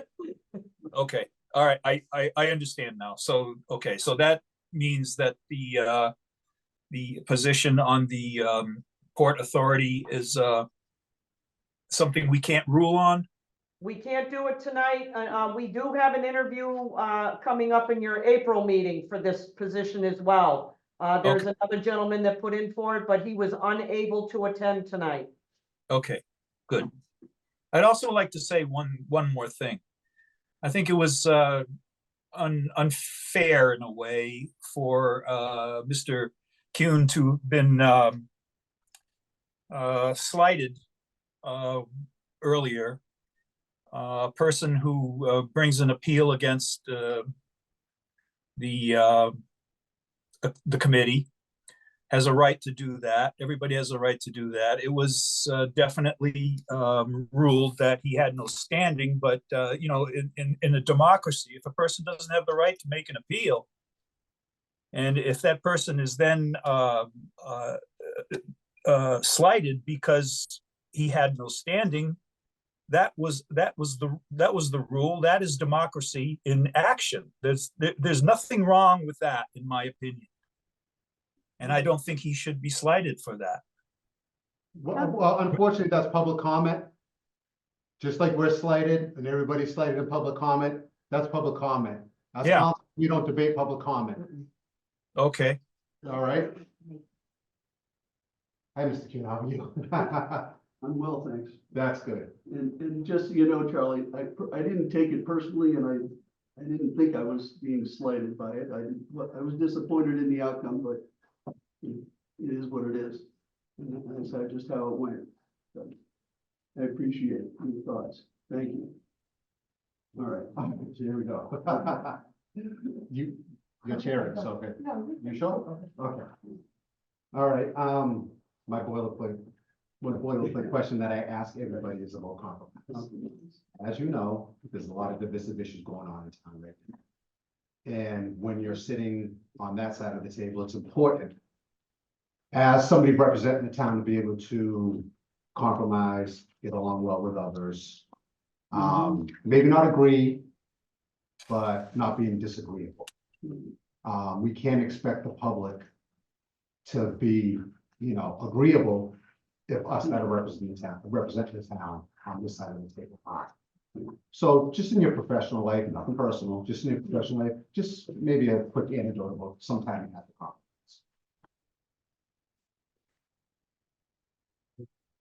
I honestly don't think I spend a lot of time thinking about whether I need to compromise or not. And there's no wrong answer, just like. Yeah, no, I understand, I understand. And I say that because I'm a completely open book. I want to hear every single person's opinion about everything. I want to hear whether it seems completely crazy and off the wall, or it doesn't make any sense. As long as it's their legitimate concern, I certainly want to hear it. In my job as a bail commissioner, I have to be completely impartial, always. And I've been doing that for 42 years, and it's something that I enjoy doing, and I pride myself on my ability to be impartial, regardless of the person who's in front of me.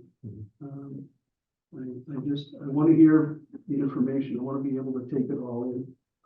I expect people to afford me the same opportunity. But I don't prejudge people. I don't prejudge even projects people want to do.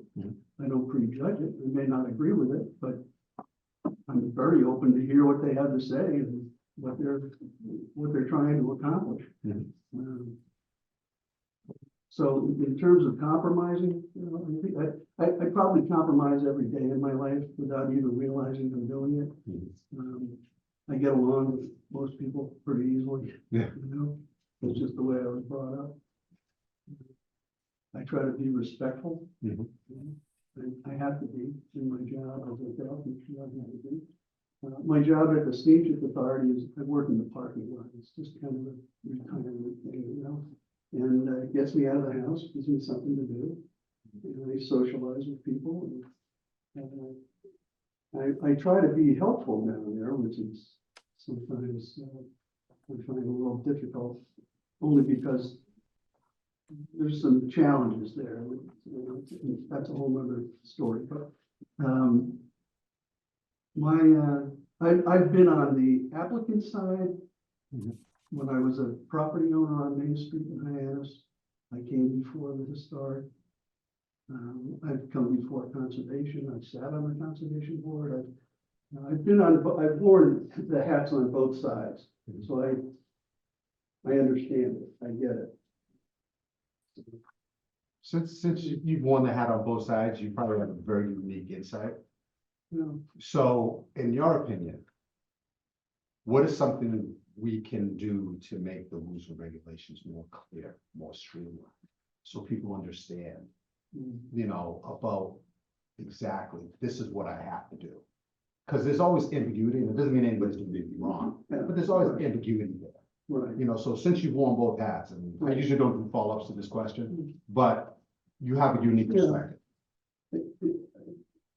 Thank you for noticing that. I think a lot of people don't, but it would seem, I see that there's a challenge for the town to try and make things easier and more streamlined and answer a lot of questions before they get asked. Provide information to people so that it's something that they can find on their own. They know what direction the town would like them to go in. That's very helpful. I think the only concern that I personally would have is that you can't identify the real critical parts of things without then creating, you know, like a model, and then everything becomes like that model. You know, you don't want to create a cookie cutter. Sure. You have to give everybody the ability to, I guess, express their own interest and their own thoughts and their own feelings and how they really want their particular project to turn out. And you know, I'm sure everybody brings projects before the town. The people that do it, they don't bring bad projects. They bring what they think is a good project, and they, whether they've convinced themselves or other people have convinced them that it's a good project, they bring them believing that what they're doing is a good thing. This is a proper and appropriate project. It's not until you actually make the application and people start throwing darts at you that you start taking offense to it, and you don't want to get into that kind of adversarial situation. I think that, you know, for me, I would try and be much more understanding and compassionate to the applicant in understanding what it is they're trying to do, why they're trying to do it, and what their thought process is or was that brought them to that place where they are, so that I can better assess the best way to deal with them without being offensive or without them taking it personally. You know, diplomacy just takes a couple of seconds to think about something a little bit differently. You know, sure. It's you know, you can say the same thing a lot of different ways, sure, and get a totally different response to the result depending on how you say it. So you just have to think before you speak. Thank you. Councilor Clark. Thank you very much, Councilor Mendez, and thank you very much, Mr. Cook, for coming here. Have you taken time to watch or attend any of those meetings at the latest historic? Yeah, I've watched them. Part of me wants to say that I don't see them focusing as much on what their intended purpose. The committee's intended purpose? The intent that why it was created, why that committee was created, what it's supposed to do. I think that it's easy for them to lose sight of that. And perhaps, you know, I might be more inclined to just be mindful of what is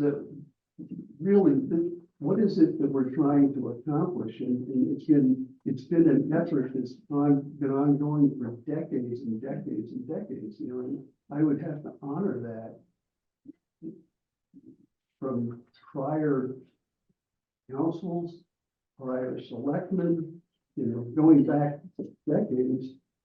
People have always wanted to preserve areas of Hyannis, areas of town generally. They adopted the Old Kings Highway, and they don't run into nearly any of the problems, you know, the arguments over there to the extent that I'm seeing it in advance. The Old Kings Highway, and now it's a regional board, but each town has its own members. But maybe they just don't, they're not in a zone, they're not in an area that they would get the applications like Hyannis will get. And so maybe from that standpoint, they deal with things, the level of intensity in the projects that they deal with is not anywhere near Hyannis. So maybe that was a bad example. But it's in Hyannis, we just need to be a little bit more diplomatic and really pay attention to what our forefathers, not necessarily distant forefathers, but just people before us, why did they create a historic committee? There was a reason for it. Actually, the justification is in our administrative code. Right. And not everything is negotiable because the prior town councils before us set up these historic commissions that have the authority to make judgments, but with the help of staff who guide them with the color choices or setbacks and windows and the particulars that give the character of that village or of that district, Right. what it was intended. And thanks to our administrative assistant, Cindy Lovell, I asked her, I noticed that you live in Centerville, and I had been the liaison to the Hyannis Historic District at one time before you were, before something. I think that's, Right, and it struck me, I saw that you live in Centerville, and I asked her if someone from Centerville is one of the prescribed Right. positions available. So she wrote, she made a copy of this that there shall be a Hyannis Main Street Waterfront Historic District Commission consisting of 7 unpaid members appointed by the town council. The commission members shall include 1 member appointed from 2 nominees of each of the following organizations: the Barnstable Historical Commission, the Massachusetts State Chapter of the American Institute of Architects, and the Cape and Islands Board of Realtors, and 4 members who are residents and or business operators from the district. In the event that no nominations by one or another of the above named nominating groups have been received within 30 days from the date of an invitation to nominate, the town council may make appointments to the commission without such nomination. I'm just letting you know. Right. I have read that. Oh, you did? Okay, fine. Yeah. So I just wanted to note that. Yeah, and I understand that, you know. Apparently, they want to populate it with people who are vested in that Sure. region. Sure. You know, I guess the closest thing to invested in that is that I'm a resident of the town of Barnstable. You know, I live in Centerville.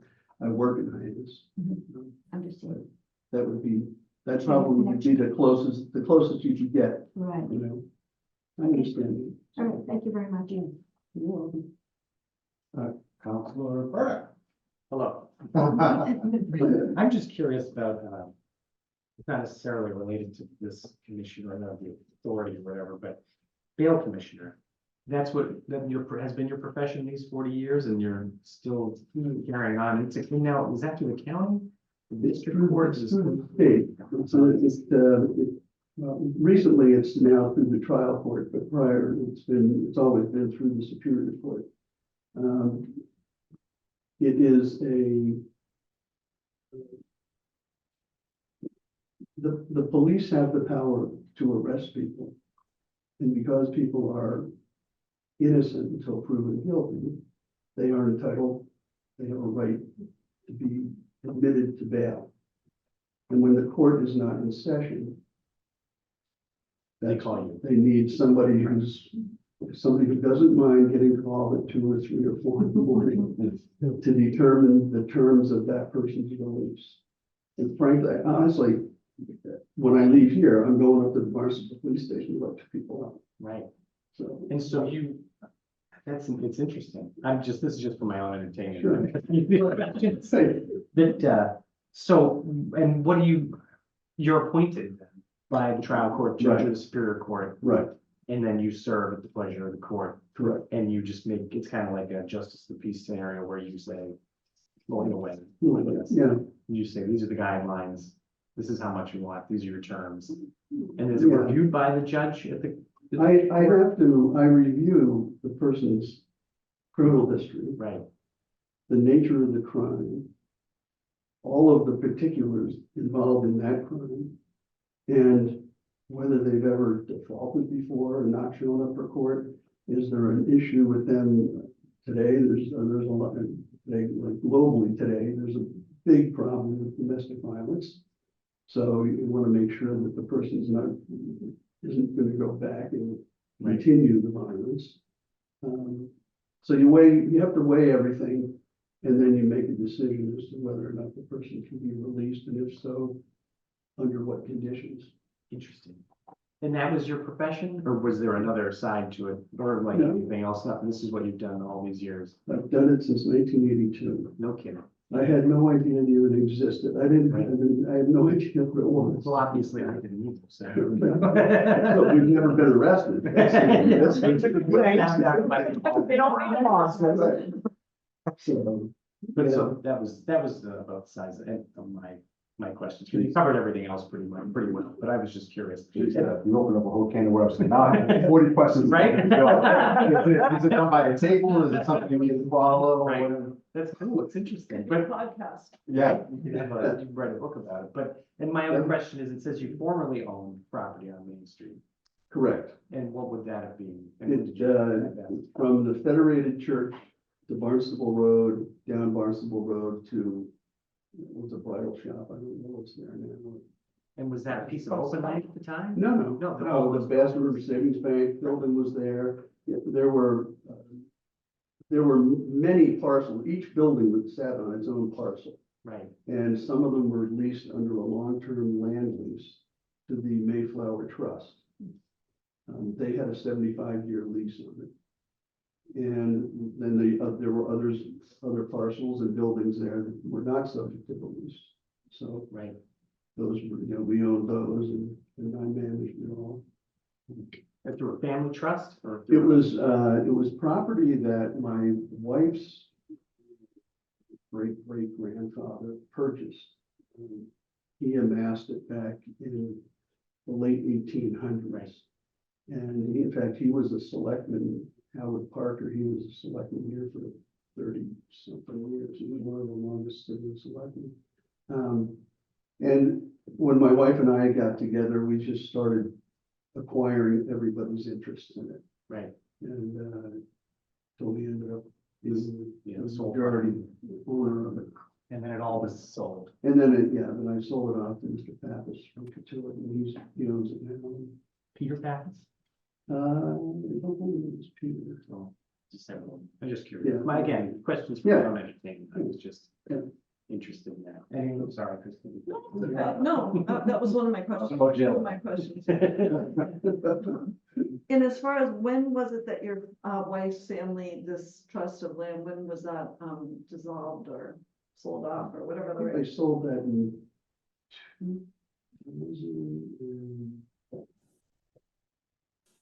2011. So your experience with this area is quite long. Yeah.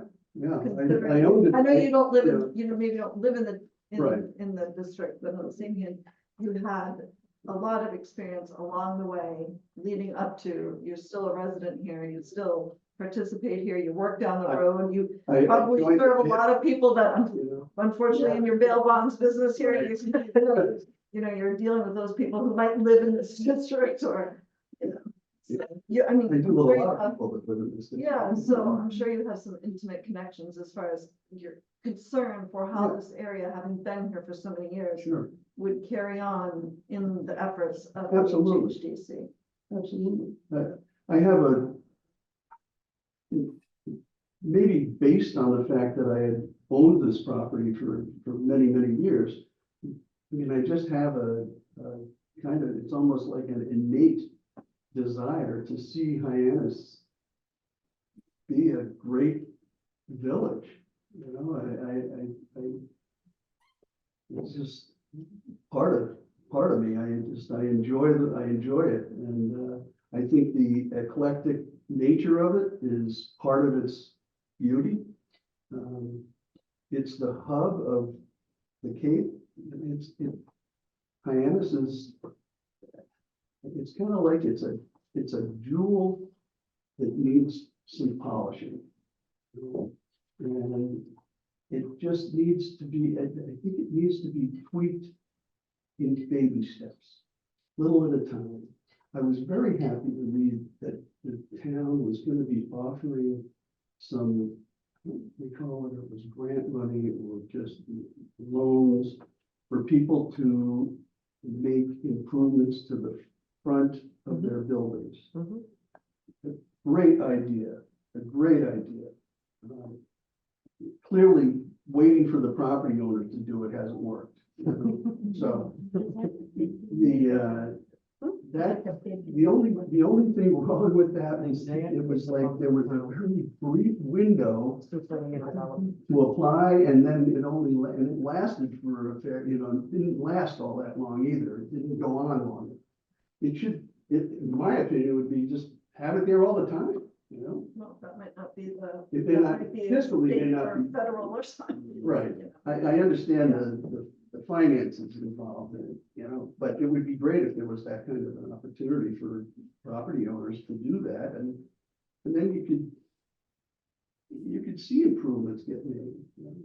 We had multi-story, when I had my property, they changed it from 2.5 stories to 3 stories, but I don't know, there may have been 1 or 2 properties that took advantage of that. Over all the years that it was available. But it wasn't until, and I'm not trying to go down a different path, but it wasn't until the parking changed that now everything came out, now it can all be done. When they went to 3 stories, that was fine. You still had to meet the old parking place, that made it impossible. So it's all about parking, That's what did it. That's what pulled the trigger. So, I never considered adding stories to my property. Just didn't seem to be appropriate from the scale or the character of the area. But if that's what if people in town really want that, then they're going to get it. One way or another, they're going to get it. So. We have to figure out how to live with it, I guess. I'll say, Yeah. Dr. Stockelson. Thank you very much. Council Bloom. Yes, Chris, I really don't have any questions. Everybody asked the questions I would have asked. I just want to say that on Nextdoor, which is an app where people frequently sink into the mire of conflict. I've read your writings there. They're thoughtful, intelligent, insightful. You never ever stoop into the muck with people. I think you have wisdom in what you write, and I think you're the guy for the job. Thank you, Charlie. I appreciate it. You're welcome. I do try not to sink to the level of some of the people on there. I mean, and honestly, I'll tell you, it comes easy for me because that's just not part of who I am. So I'm with you as far as that goes. Yeah. Okay, so, All right. we're not voting today, but say it'll be in touch when we do, okay? Hey, thank you so much. And I fully understand the hurdle with living in Centerville. Yeah. I totally understand. And actually, thank you for the little bit of education. You're welcome. Thank you. Thank Appreciate you. it. It's nice to meet you all. Thank you for your interest in that topic. Plenty of other committees. Yeah. And just feel free to come to the meetings, whether you're selected or not. They're open to the public, and your contributions are welcome. Absolutely. At least that, I'm actually thinking I want to sit in on some of the meetings for the zoning and housing committees that are being formulated. Yeah. So I just want to sit in and just listen to how those go. Yeah, no. Absolutely. Yeah. Charlie, Thank you very much, Charlie. It's a pleasure.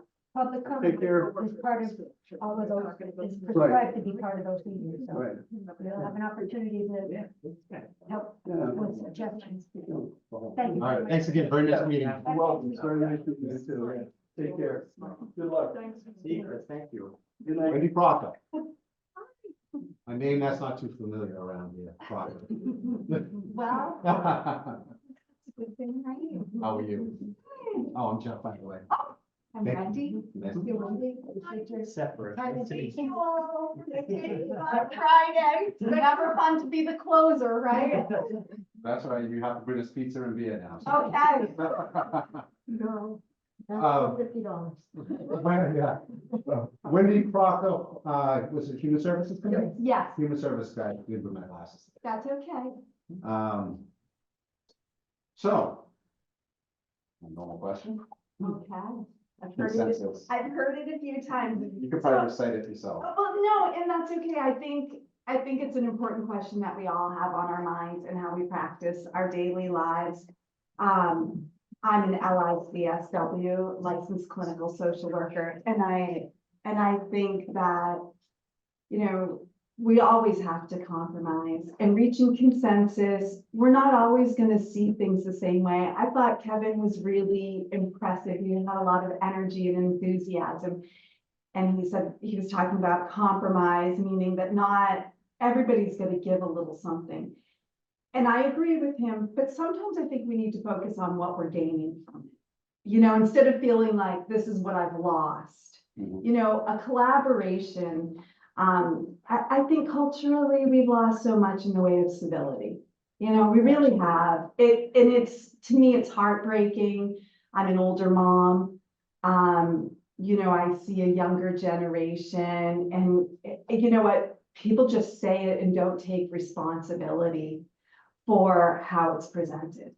And that is pretty tough. So I think negotiating, compromising, it needs to be part of our world more so.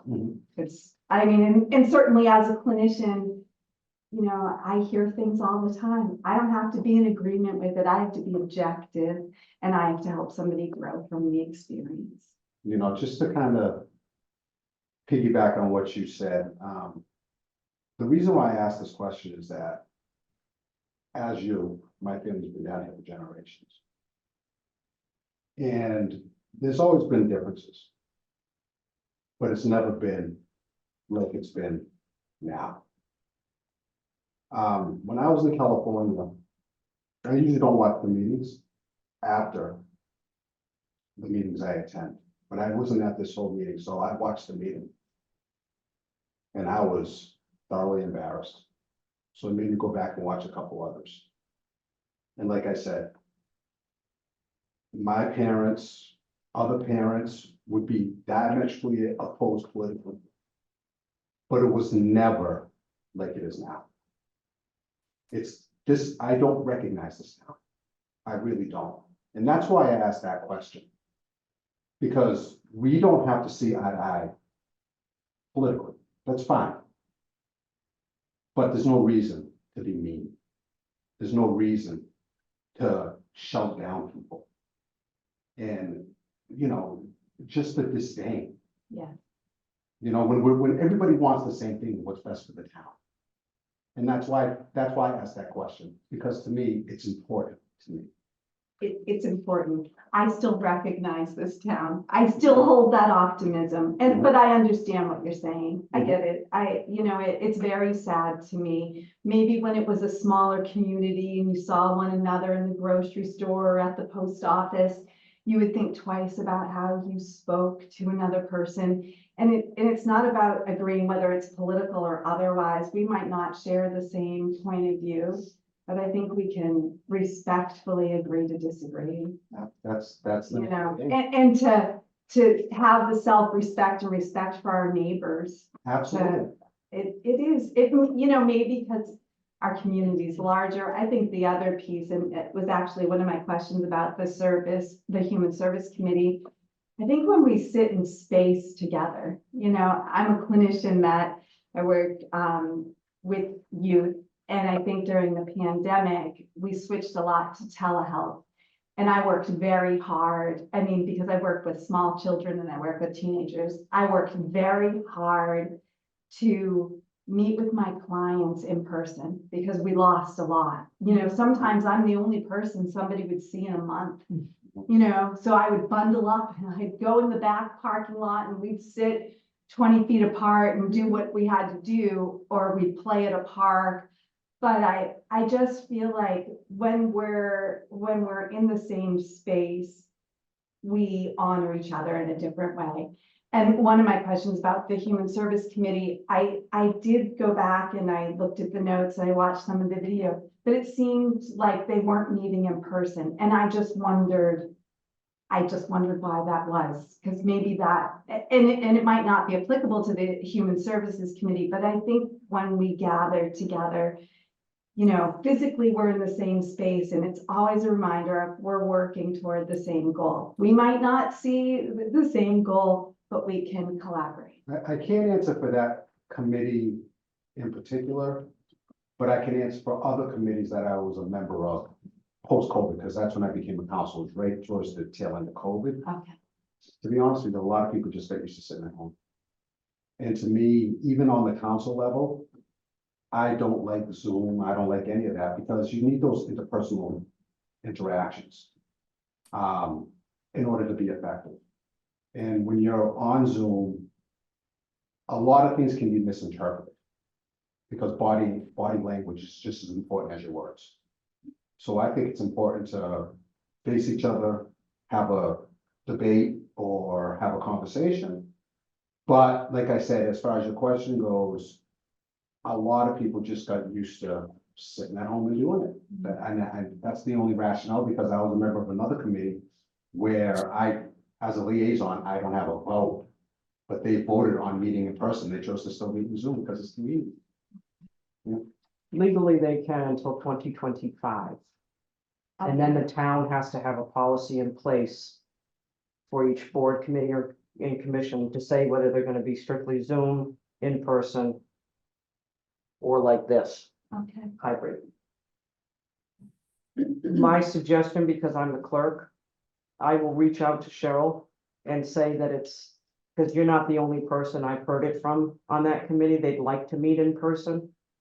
The reason why they went to Zoom is because one of them can Zoom in from Washington if he's away Okay. on state business, or he can Zoom in through the State House and attend. But if that's gonna be a stumbling block as to meeting in person, then we can look at possibly, you know, if it doesn't work for that person's schedule at the time to be in person, we can look for other members. But that's the reason why they met in Zoom, because two people couldn't attend physically in person. And they're already down 2 members, so the chair said, well, I don't want to tell them they can't do it, because then it's me on the committee. So that is the only reason why they're meeting in Zoom, is because 2 of their members are away, but she wants to be in person, Okay. the chair. Would it be possible to do maybe, do they call it a hybrid, do a little? That's what this is. Okay, so. I set up a Zoom link for the Human Services Committee. I set up the Zoom link for here where public can join in. But you have to have a quorum of members at the table in order for one to Zoom in. Okay. That's the policy of the State House. You still have to have a quorum of members present for one to Zoom in. And when I talk about that, I think the public should always be able to Zoom in. I'm talking about the members of the committee. They need to be in person.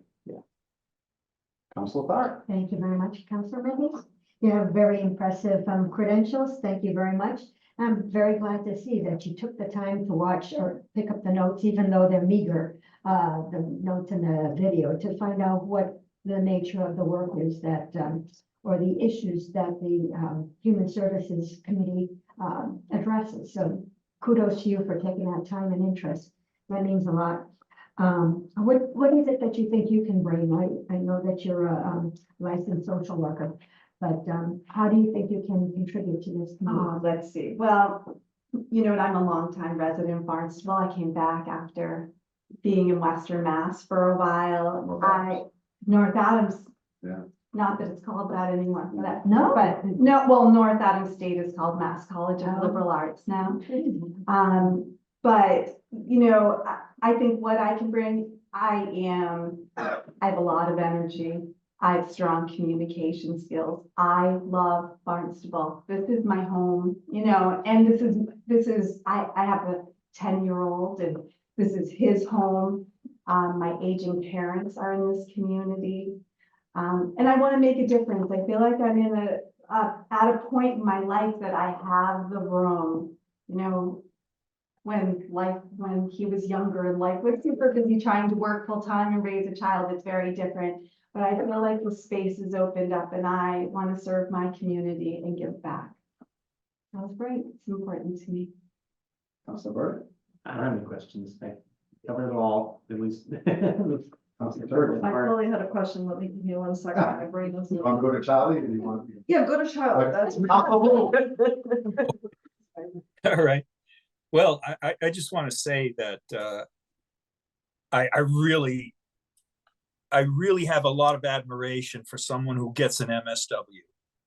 And then on top of that, gets the LICSW.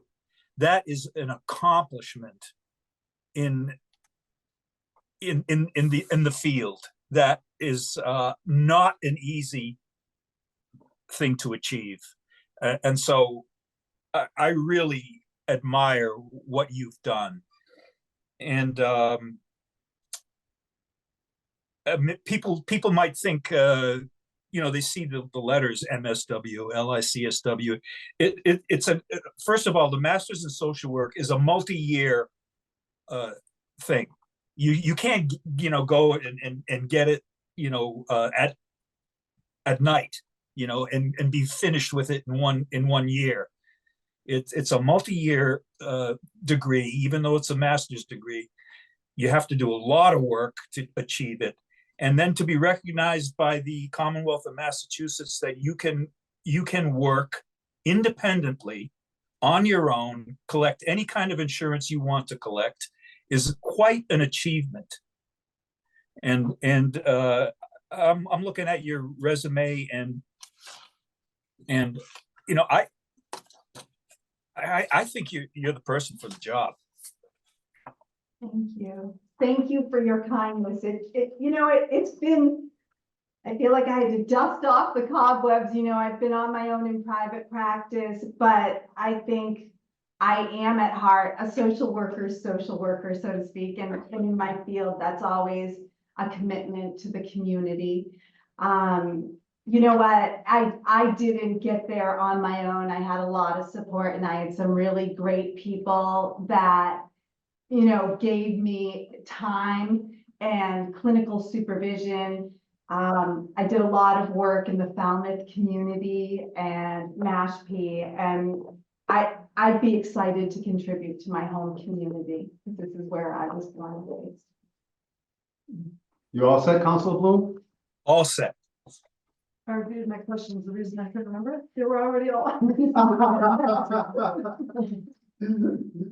Well, all right. That's a good thing. Yeah. Thank you so much for coming in. Thank you. It's great. And, I'm excited to. I went to Springfield College. Oh. I drank that, no that. So did everyone. Thank you. I didn't drink it.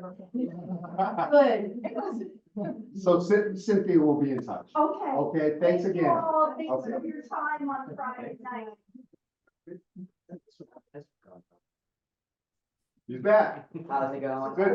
Junior walked out of the building. So our elections are until May. Oh. Yeah. So you still got some time, some campaign and. Yeah. So, yeah. Here we go. All right, so, I'm sorry. I didn't realize, Junior, I've seen your advertisements on Nextdoor for a long time. You're quite an entrepreneur. For the landscaping company. I didn't realize that was you last time I saw you. Yeah. So I was just at a job today, we got a break in the rain, I went to the job site to see, we had cut down a tree and we wanted to get everything out before it starts raining. We're gonna have that. Before you start. Junior D. Oliveira, Youth Commission. All right, go ahead. Thank you, Jeff. We're just gonna have some You're bad welcome. weather next week, so Yeah, you got one. But, Yeah, so what made you interested in the youth commission? And what school do you attend? I attend Barnstable High School and, just want to get more involved with, our local administration here, town councilors and, town hall and my friend Nate, I was here last time, so, he did, say that we should, participate together. And, yeah, I thought, applied to take a role here. Right on. And, Good for you, Councilor Clark. Thank you very much for your interest, and sounds like you're a go-getter. You waited for the rain, Yeah. took a job, and then came for an interview. Yeah, I tried. Good for you. That bodes very well for you. You've got a bright future. And how do you expect to contribute to the youth commission? Well, so I've been working in landscape for about 1.5 years now, so, I have. And how old are you? I'm 17. Yeah. So I have some experience with high stake negotiations. Yeah, and just good talking skills. And I participated in our state's competitions for the DECA Club. Used to be the Rotary Club, right? In my place to go to Anaheim, California. Thank you. And so I have that administrative side of experience that I think I could bring up. Very impressive, Becca. Yeah. My niece did that from Plymouth. Okay. Went all the way to Georgia, came in second. No, wow, yeah. Councilor Burke. So, let's see, self-employed landscaper. So how many customers do you have? Well, my client base, I have a lot of people who just want like a one-time service kind of thing, but I have a lot of clients who are in the maintenance schedule, who stick around throughout the season. Right. I'd say honestly something around like 15. Yeah, consecutive. What about your studies? What do you do? What would your extracurricular stuff be other than? Oh, I do so I that, and I was a TA, teaching assistant, academic mentor for special education. And I just worked with students who struggled in math. And I'd like to join the National Honor Society, but my GPA was a little didn't cut it, but yeah, I try to stay as academically active as I can. Councilor Jefferson? What year are you in school again? I'm a junior. Okay, and do you have any idea, I know it's early and you're young, so feel free to change your choices many times along the way. Any idea what you think you want to go into, or go, maybe not even college when you're done? You're an entrepreneur, so maybe that's not your plan. I would like to, pursue an education. So, I think to get my core studies done at 4 Cs, and then maybe a political science or a business management major. That's where I'm kind of leaning towards. Yeah, so this might be your entry into more formal politics Yeah. outside of school. Yeah. Well, definitely see where it takes us. Councilor Bloom. Yep, he's my precinct counselor. Oh, you know this. Not everybody knows this. Yeah. No, I don't have any questions for Junior. I just think that he would make a great addition to the youth commission. He's a busy guy. You know what they say about guy, if you want to get something done, you go to a busy guy. I think He's quite busy, and he's going to make something of himself when he's in his adulthood. Yeah, thank you so much. All right. That's it, man. Well, hey, thank you guys for having me. Thanks for coming in. And hey, congratulations on that. No problem at all. Thank you again. You guys are Thank you. again. Thanks for Thank coming. you guys. Nice All right. seeing you. All right, nice Bye-bye. seeing you. Happy Easter, by the way. Oh, yeah. Same to you. Thank you. Okay, so we need to get some of these people placed. Oh, Are we gonna be, I just need to know, I'm supposed to go to church tonight you know something? at 7. That's fine. Why don't we do this? We can table it till the next one. We'll table it in this, why don't we send some emails this week and maybe get together sometime next week? because we have these committees that have phone calls. I just need 48 hours for a posting and I won't schedule any interviews because you've got a lot of people to recommend. Yeah, Yeah. okay, so maybe we can just get Just together, for the just- admin aspect of our. yeah, next week and just get that done and over with and start, weeding out some of it, because we gotta place these people. Yeah, Do totally. you want to decide on the day? Well, she needs to get to church. No, we can decide on the day. Okay. My service is at What's- 7. what's so good we for you? need to- And I'm reading, If we've so. been meeting on a Friday, the brown bag for the senior in the morning. I'm free on Friday. My schedule is Council about to get meeting. very, very strange. So I might have to zoom into some of these meetings. That's fine, whatever. Councilman. Yeah, I'm- all right, let's do next Friday at 3:30. That might be tough for me, but that'll be okay. What If day I is can't that? make it. Five, the day after council meeting. Just because my new, and I know it's secondary, but that's the day when my new store opens. So I'm gonna have trouble with that day, but it doesn't matter. Well, I can- let's do this. Everybody check their schedules. Yeah, Could we do Wednesday? I can do any day as long as it's in the afternoon. Well, I'm just thinking that, because you Yeah. posted on Monday. And then we could do Wednesday. We have Wednesday. Wednesday, nothing. Nothing? Wednesday's better for me. I don't know if there's any Perfect. town meetings that we'd be missing, but Yeah, Wednesday, 3:30? Let me Wednesday the check the 3rd. town council. yeah, I mean, will you look so- at that? I'm just gonna look at my patient care schedule real quick, just to make sure. I can do any of the days up till. Sometimes it's a long, whole schedule's up there. Yeah, well, mine is pretty straightforward. You got all kinds of. custom Councilor stuff. Bloom, are you okay with April 3rd? Yes, I am. 3:30. I can do that. Does that work for you? Yeah, that'll be fine, I think. There's, in Katuitt, there's a meeting, but I think it's the long comprehensive planning committee is coming. Oh, yeah. That's the 3rd, isn't it? But that's okay, I don't know. So Wednesday is busy. You could go to a different one. For Yeah. the room. I'm just School saying. committee, the Just LCP gonna be meeting and Hyannis Main Street Water. Oh, is at We 6:30. can always meet in our town council conference room. You want to? Yeah, 3:30. At 6:30, we can be out. Yeah, put it there, it'll be great. 3:30. I'll If we put it meet as, there, you prefer there? no, we can meet here if it's open. Yeah, Well, the HHDC is at 6:30. Oh, well, yeah, we'll be out of here by then. That's my point. yeah. I'll schedule. it Chris, for I'll try 3:30. to throw some.